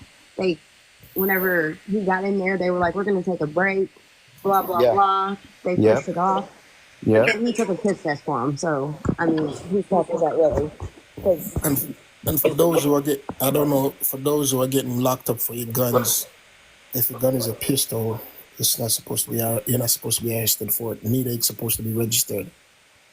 does Their any? laws and the codes. They're just a bunch of liars. You already know that already. Does anybody have a restrictive special appearance template? I do. I just used it August 22nd and got all my cases dropped. Bro, please send that to me. I got Without one. recourse, he also have the verbiage for equitable subrogation. You're supposed to use equitable subrogation because all courts are tax courts. Right. so Bro, let me also. will you send that to me without recourse? I got a case and I'm on the cusp of 2 weeks, and I need to go and get that sent in to the clerk. Gotcha. And then you can do you got all your case numbers already? Yeah, I already got the case Okay. number. So with that, and to make Appreciate that it, bro. easy for you, all you have to do is just express equitable subrogation. You're just gonna express it, Right. It's better right? written too, like written like with your actual hand and not typed. Right. Yeah. So you're gonna express that, and you're gonna make the person, the clerk, whoever signed that document, you're gonna make that person surety. Right. The clerk. Because that's the Right. real judge in the whole courtroom. Right. And once you make them surety, the court's not gonna have that. You know why? Because they don't want to pay the tax. Somebody's gonna They're be gonna liable. dismiss your case. It's not gonna Yeah, that's a be liability. Exactly. he's Yeah. gonna and they have to stay in honor, so somebody's gonna do something. That's It's right. not gonna be you. That's right. Ooh. So They're send that into a them, bunch right? of thieves. Bunch Send of that thieves into in the house. them certified. Did you send it to them certified? I always- emailed it because they told me to send it to an email, so I sent it to them in an email. Oh, Exactly what I was just about to say. You do it how they say you're supposed to present it. Yes, to the sir. clerk of court or to the clerk of your case? You could even call them. Yeah, I called them and some lady emailed me back from the court because I left my contact information. And She wanted to emailed keep me. it private. So I emailed her my documents, and then when I came, all I did was all you have to do is stay in honor. So make sure you show up, and if you show up, Right. they'll do the rest. Right. Okay, yeah. Let me get that because I can call tomorrow and see the clerk of my case and just be in be in cahoots with her. Yeah, and the That's all. charges were $1,200 total, and they all disappeared. Yeah, because that relationship is everything as well. As long as you got, you might not have a good relationship with them, but like you said, if you come into them with clean hands, it shouldn't be Good no faith. bad relationship. Right, good faith. Sure. It shouldn't be no bad relationship. So yeah. Ooh. That's gonna make me feel like a badass in court. Yeah, you walk up in court and says, "Hey, I'm here to Special appearance only. And another thing with police, if you ever want to file a complaint, there's no such thing as police brutality. It's police terrorism. Oh, That special appearance doesn't always work with some judges, so. Now they're gonna get the birth certificate with my fingerprint on it, a drop of my blood. Bye. See ya. Yeah, Senior Taylor just DM me. Yeah. I'm finna go and shoot you something. So that birth certification, I would walk the birth certification in court. That's what I'm saying. I'm gonna take it in. Just hand it to the judge. I wouldn't even do nothing with it. I would be like, "Hey, that's who you have on your docket. Here you go." I don't even have And court you're not dates. answering to the name. You're not doing nothing. You're just there. You're just walking that person their avant file. Yeah, and Notice Runs America, Just by the way. walking that person their avant file. You see, Jurisdiction in you see, personam. the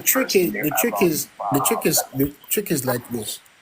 They have the name as a misnomer, and since they have a name as a misnomer, they're not gonna say it's a misnomer. You can clear that there.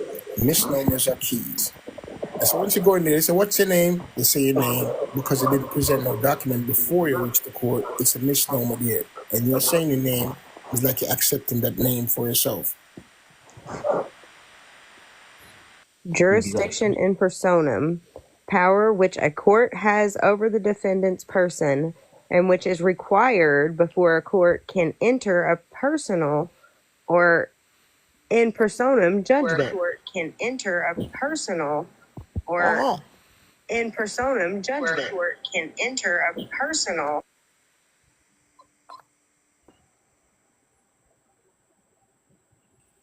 That's it. It's always jurisdiction.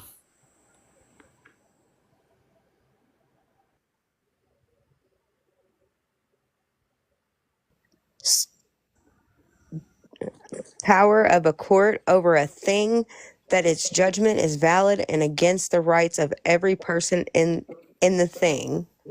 Judgment or decree of registration of the title to land. Hold on. Let's read that again. For me, not for y'all. Power of a court over a thing so that its judgment is valid and against the rights of every person in the thing. Judgment or decree of registration of title to land.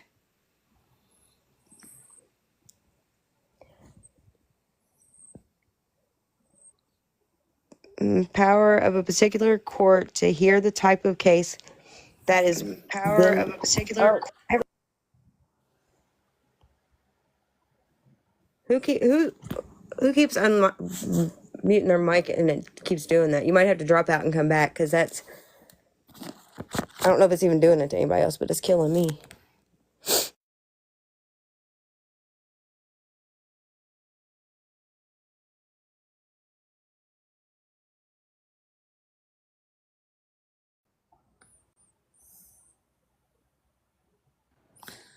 Is it So my mic? the thing you're reading is exactly what they're doing in court.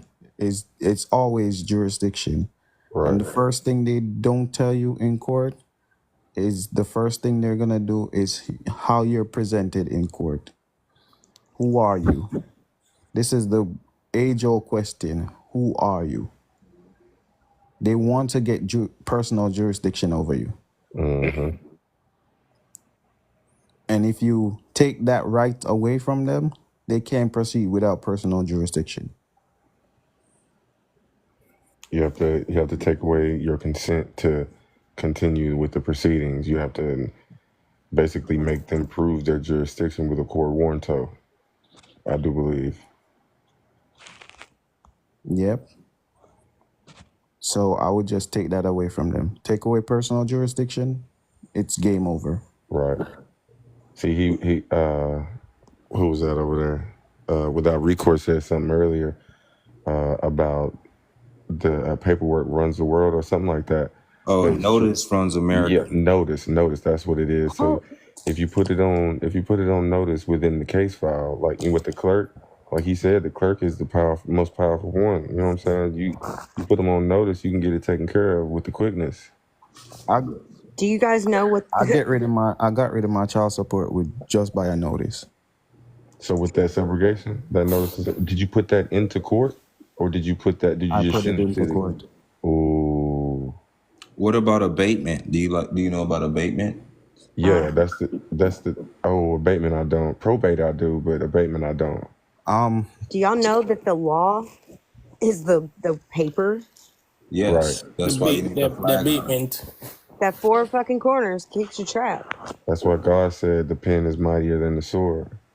And that's why when you sign through your stamps, you draw your sword through them. Right. And Big At that Wayne said angle. that, not me. I don't want to take credit for that. Big Wayne said that the other night. So, like, Love that. the order in which defenses must be made You can. Notice and demand of abatement, bills of exceptions, removals, motions to dismiss, demurs, pleas and bar, answers, disclaimers, and cross bills. So whenever they ask you to plea, you never plea. You always do everything under demure. Right. Demore.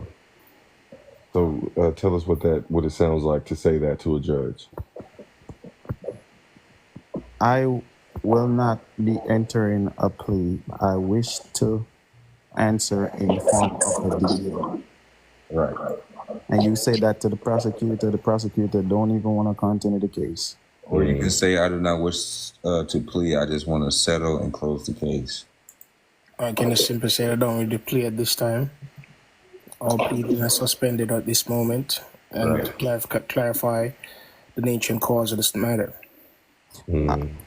I'll just put everything in my demure because that's a matter for the court. So I just say, hey, I won't wish to, because I'm telling you, these are things I've said in court that get me into another room. Right. Everything I'm saying to you right now is right off the dome. It's like literally off the, because I've said it so many times. Right. And they put me into a whole separate room every time I do it. And then another thing is in court is the all caps name is in military font. So what? Say that again.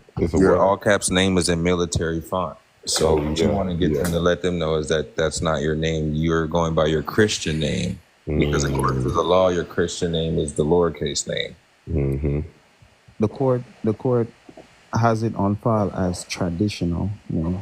Oh yeah, you're right. Traditional, I like that. But in equity, it's your Christian name. They can't see God in court. Right. Yes. Just like how they don't talk facts in court. Only in an ecclesiastical court. That's Article 3 court. And that's what Starseed is reading from right now. Right, Article 3. Because that's why I was talking about the baptismal record. Because if you submit your baptismal record, they have to put you in the ecclesiastical court. Yeah, because you're pretty much requesting it by paper. Right. And the paper runs the court. Right. So it's just like when I went down there. Can you believe that a clerk wanted to deter me from doing what I was trying to do? And she was like, oh, do you really want to file this at this moment? Ma'am, just file my paper. Right. They like to do that nonsense. They're tripping. To see if you're going to question yourself. They try to keep me out of the court. They try to keep me out of the court for submitting them a lawsuit. Hey, nobody want to take the documents. I said, if anyone of y'all touch me, you're going to go to jail. I'm going to bring the marshal up here. Take the marshal to play with you guys. And then another way you can enter, except for saying, when they ask you, are you the all caps name? You can say, I am the authorized representative, heir to the birth certificate name. And they accept that too. I'm executive to that principle.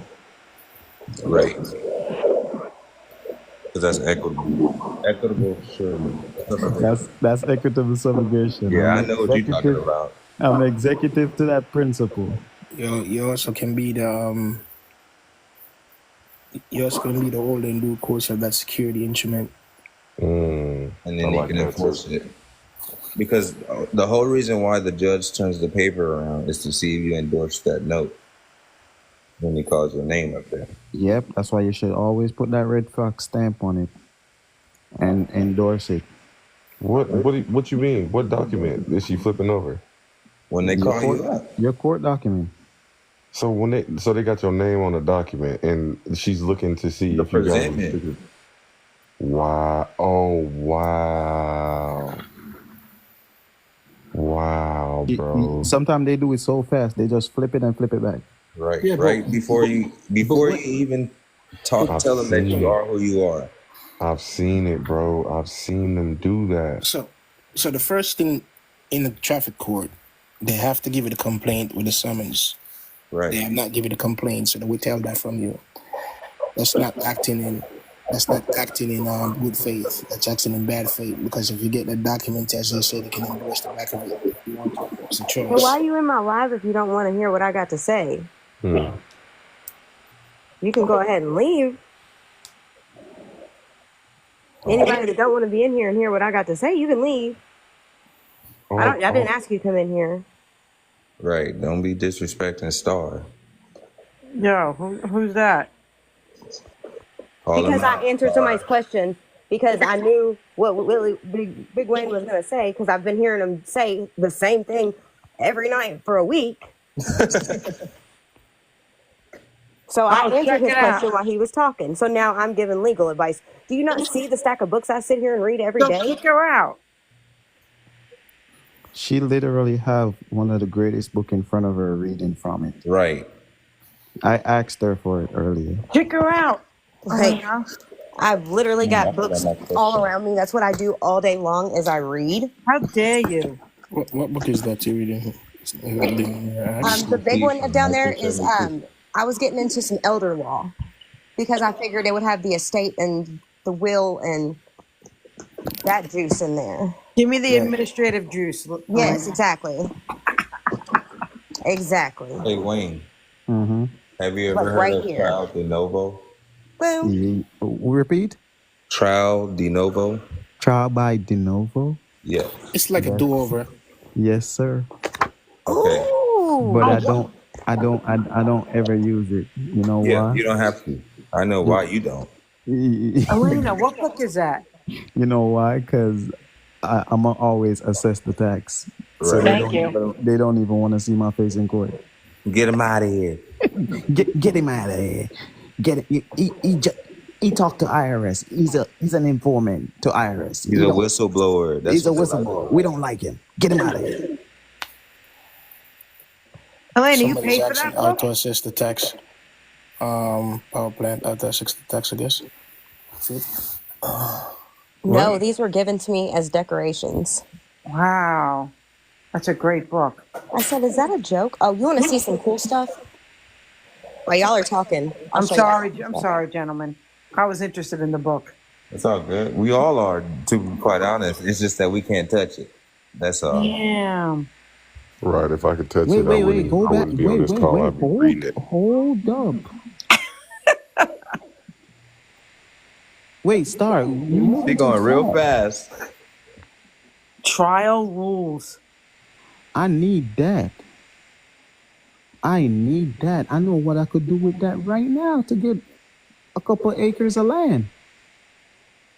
That'd be $1 million for you, Wayne. See, taxing. Pay the taxes on it, Wayne. You Hey, already know. I'm gonna turn that into $2 billion. Wow. Ooh, that's a good book. You see that? Book. That one right there. You got the what? Hey, sleep over at Star House. Get ready. Wow. Somebody gave them to you? Wow. Wait, let me see the top of that one. Go back. Willing Star. trust. Oh, Yep, okay. that's it right there, Star. We were talking about earlier. That's the that's next a good one one. right there. Yeah, what year is that? What year is that book that illustrates? I think it's 70 something. Wow, that's a, 73 that's for probably, sure. I think. Actually, no, this one looks like 2005. Oh, damn. But the older the better. This thing. But they cite older work in there for sure. No, you're not necessarily older better. It's just they just try to make it easier because people keep convoluting the process. This is what I was talking about earlier. Wow, look at that book, man. Hold on, because this You know one's what's got. crazy? In some of these banks that have the little lobby, some of these books are hung up there. Mm-hmm. Just sitting right in our face in some of these banks. And we don't know what to do with them, how to read them, how to compensate. We don't even look at them sometimes. I do. I always look in the bank, especially the credit unions, because they seem to have all the bankers' books. I think it's funny how we find Wow, it look funny at that that they messed one. us over so I've got a much. set of 5 of these.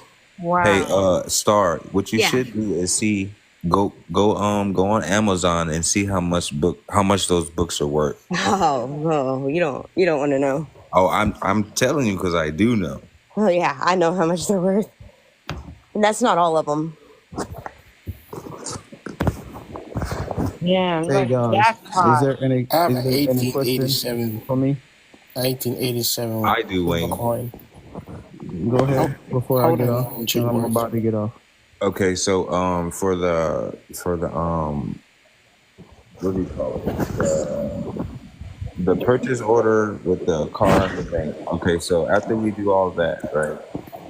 If I give them a notice of subrogation on my application, don't they have to pay me and give me the car? Because I'm gonna take place as the creditor. No, you don't wanna use court where court not supposed to be used. Got it. So That's all. you just want to stay in commerce. Operate how they're telling you to operate in commerce. So all you have to do is whatever credit union you're gonna go to. Mm-hmm. All you have to do is just pull their article of their trust indenture and get their prospectus. This prospectus tell you that they have to perform under them. Got you. And I can get that off the SEC. Right. So when I'm doing business, anything, I'm gonna do my research on you. I'm gonna see who you are and what you're all Background check. about. That's a background check. Right. I'm gonna do a background check, just like how you're trying to do background check on me. And if they deny you credit, I'm gonna say this on the call for one last time. They're gonna deny you credit, and what they're gonna say in that denial is this: according to your credit score, we cannot give you the we can't give you the loan based on your credit score. But they never said that they didn't take the application.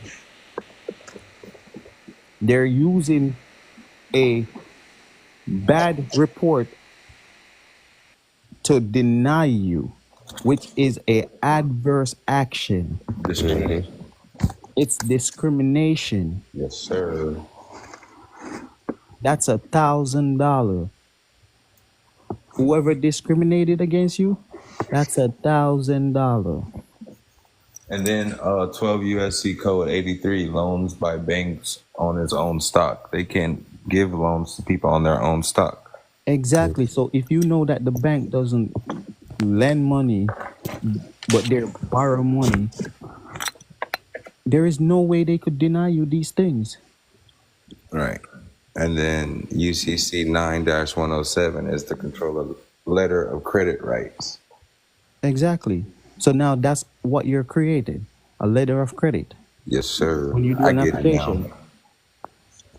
So now, when they're saying they can't do this and they can't do this, they're lying. Tenfold.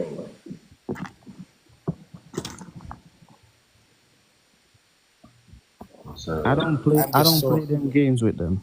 I'm just so in tune to try to see what Star is about to read. I'm just waiting in anticipation. Thanks are the bars. Right. So if you get online on the phone with, let's say, a credit card company, and you get on the phone and now you made it all the way to the underwriter.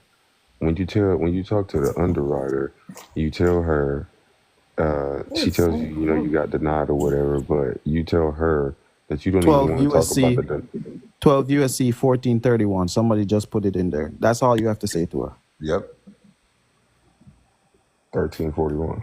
How do you get to the underwriter? Because they always keep me on the phone before I reach to the underwriter. Man, you lucky. I keep calling back. Oh, the underwriter don't talk to the one on the phone. I don't even get that far. Yeah. I don't even get that far because I already know that they have to perform. Oh my God. You gotta just you ask about your rights. You ask about the application. You're not concerned with the denial letter. I will apply for everything, and when they deny me, I go to IRS and I go get the money what I apply for. And now they got to be liable for the taxes. They become surety. And once they see that they're liable for the taxes, I'm already paid. I could go buy 10 cars. How you go to IRS? how you go to the IRS after you do the application? Is it the 211 form and the 3949A? No, I'll just go recoup the funds. 1099B. Just go recoup the funds. Yeah, 1099B way. I'm still trying to figure that out. I said it on a call. 1099B. I said it on a call earlier. NOC or something The like that. 1099B always encompass a miscellaneous. Yep. Hey, without recourse, I'm about to have a call tomorrow about the 1099B, and we can link. We can link. Okay. Yeah, we can link. So. Yeah. We can link about that. So the 1099B goes with the miscellaneous. That's the 1099 MIC. Right. So it goes with it, and when they deny you, that becomes since they're taking the application and they're denying you, they're giving you a receipt. It makes it cash payment. Once it becomes cash payment, I'm gonna put it on the MIC as a designated cash payment. Mm-hmm. And once I put it down there as a designated cash payment, the B, which is gonna be the broker, right? Yeah. Oh shit. Or the barter. Yep. Right. Right. Right. Like that's Ray gonna said, clear up, duality. that's gonna clear up the taxes. So you're doing a miscellaneous and a 1099B. Right, because they both work together. They both work together. You can't do one without the other. Have one. Yeah. So Big Wayne, excuse me, fellas, my bad. Go ahead, brother. So Big Wayne, so do the so basically the miscellaneous accompany with the 1099B, because I got a lot of adverse action letters for like 75,000, 50,000 from Navy Federal, Desert Financial. Yes, sir. I will call them back, and I'll try to get to the underwriter. If they don't let you get to the underwriter, I'll go to IRS with the 1099B and the miscellaneous. All right, yeah, because that's a lot of money. They be hanging Don't up they on need the EIN numbers? Huh? Don't they need their EIN numbers? Oh, you could tell them to put the EIN number. Right. Yeah. I don't think. You could pay for IRS. You could pay for IRS to do that for you. Or it's on their SEC. It's on their 10K or 8K. Yeah, on the SEC form. Yeah. Pull the 10K and the 8K. Yeah. You know how I've been able to get EIN numbers lately? I just go into like any AI, Chat GPT or Copilot for MSN. You're so right. They do give it up. And they just give it up because they do all the research that we would do. It just does it at a fraction of a second. Y'all, my AI is so smart after talking to it all the time. Like, if you get the pay version of ChatGPT, it's gonna give you everything. Yeah. Yes. And the key with ChatGPT is you gotta tell it to act like the judge Agent. of the fifth. Like for me, for my court paper, I always tell me if you're a judge in like the highest division, and then give me my response if you were that judge, and then it'll create some crazy stuff. You just got to know how to mess with the prompts. yeah, I've gotten pretty good at it. That's how we got here. Darcy, question. Wait, I have a question. And why do I keep getting muted? Is that do I have a big mouth? Is that why I keep getting muted? I haven't muted you. Can I ask you a question, Wayne? Go ahead. Okay, the 1099B and the MIS, you would do those both online and get them accepted, or you would paper them? Repeat? The 1099 MIS and the 1099B, would you do that online, get it accepted, and then file it on the 1040, or would you send them in paper? I always send things in paper. Okay, and how would you know what amount? I'm old school where that's concerned. You could file it online because they tell you that you should file it on. If you wanted to come back fast, you could file it online and let them walk you through it. But what I would do first, whenever I'm filing anything online, I would fill it out. Right. On paper first. So when you make the mistakes, you're not making the mistakes online in real time. Right. In real time. And I would use the iris to fill it out. Right. Hey, Okay, and how much? What amount would you know to put? Huh? What amount would you put? What they deny me for? Well, when you, all right, say if you apply for a credit card, you're not going to know how much. I mean, there's an unused credit limit, unused credit line. Wait. No. It's If I apply for a credit card, I'm telling them the amount I'm applying for. right. I Remember, want your application 100,000. is the money. You applied, it's automatically accepted. So they got the money. Right. It's Yeah, whatever yeah. you applied for. Yeah, no, I know that. Like if you did it online, they just tell you what they're going to give you. But No, you don't tell No, me. That's you not tell proper them. negotiation. You don't tell me what you're giving me. But well, she's got a point there. You don't have the option to write what amount online. Oh wait, well, no, yeah, you do. It don't No, give you you. don't. It gives you a prompt to tell them how much you want. No, it doesn't. Yes. I think So she's just wait, asking for a credit. She probably went to the one that they have a set amount, but you have to change your option. That's probably the reason why.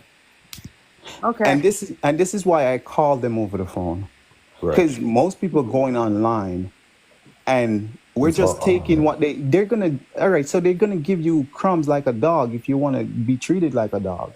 That's how they treat us. And I'm not saying anybody's a dog. I just want you to get my example. These corporations do not care about us at all. Mm-mm. They're going to treat us the dirtiest way they can.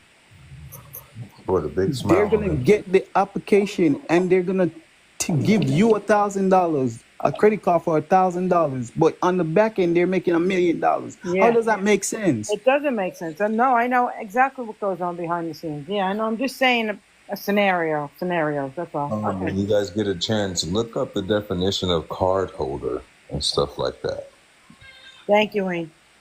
Yeah, and I don't mean to sound short. It's No, just no. that I want everybody to get out of the mind frame of this mentality that they have the right to do the things they do. They don't. They went They're bankrupt. borrowers. They're all They borrowers. went bankrupt. It's not even about their borrower. They went bankrupt Everybody's because under they had bad business practices. They were stealing. Yep. Usury. 1933. They were stealing people hard earning labor life and wages. Yeah, they're still doing it. And still doing it. So I'm gonna negotiate with you. I'm gonna go into the bank with a presentment. When I go in there with a presentment, hey, the car worth $200,000. Can you facilitate it? Oh, let me run your credit. Once they run your credit, they take the application. That's what we don't even get. The application is the prepayment. You know what? I went to Chase about 2-3 weeks ago, and I had to open up a custodial account, and it was for my mom. And then they had me sign all these papers, and then they were asking me for my SS number, and I go, "Why do you need my SS number? It's hers. I'm just POA on this." They said, "No, because we have to run your credit." I go, "Why are you running my credit? Am I getting a card?" They wouldn't let me open the account unless they ran the credit. Yeah, that's what they're doing. So the reason why they do that is that they could steal people money. To a state. Bro, the first thing you got to understand, they're not actually running no credit. No. They're not. They won't access. It's not. They won't. How do you run credit? Right. They won't access to your credit. Right. So He muted himself. You muted yourself. I don't know. I didn't. Somebody's muting us. I didn't touch it, but I guess what I was trying to say, thank you for letting me know I wasn't looking, is that if they did that, then I can file a 1099-B against them. Oh, yes, I would. Oh, yes, I would. If you run my credit, yes, I would. I'm filing a 1099-B on the amount that you're going to give to the other person because you took mine when I wasn't even trying to do business with you. Yep. No, and she's not getting anything. She's depositing money because it's a trust account. I mean, exactly.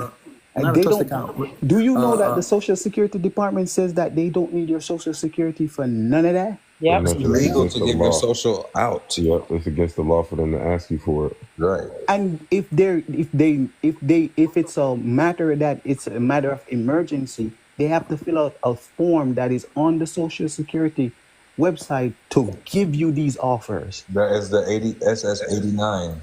Exactly. They have to fill these out to give you any offer on your Social Security. Hey, Wayne, do you know I went to about 10 banks to open up a trust account? They all wanted my friggin' my trust to look at. All of Yeah, them. they when it comes on to trust, they're gonna want those documents. Yeah, but that's another thing. That's invading privacy. A trust certificate Well, should be sufficient. Not all of it. no. Whenever you operate in the public with a trust, you're saying that you're gonna do business with this trust as public. There you So they're go. gonna want these documents. If you're trying to operate privately, you don't have to go to get to these people. Right. No, if you go in any form of public places, they have to do it because you have to have a consideration here. What is in that is going to cause them harm? So they have to see what it is. Yeah, because it's a trust. So if you're an honor. What do you do with the 1099B and the information you get from the list and the 1099B? You put that on the 1041? No, I put yeah.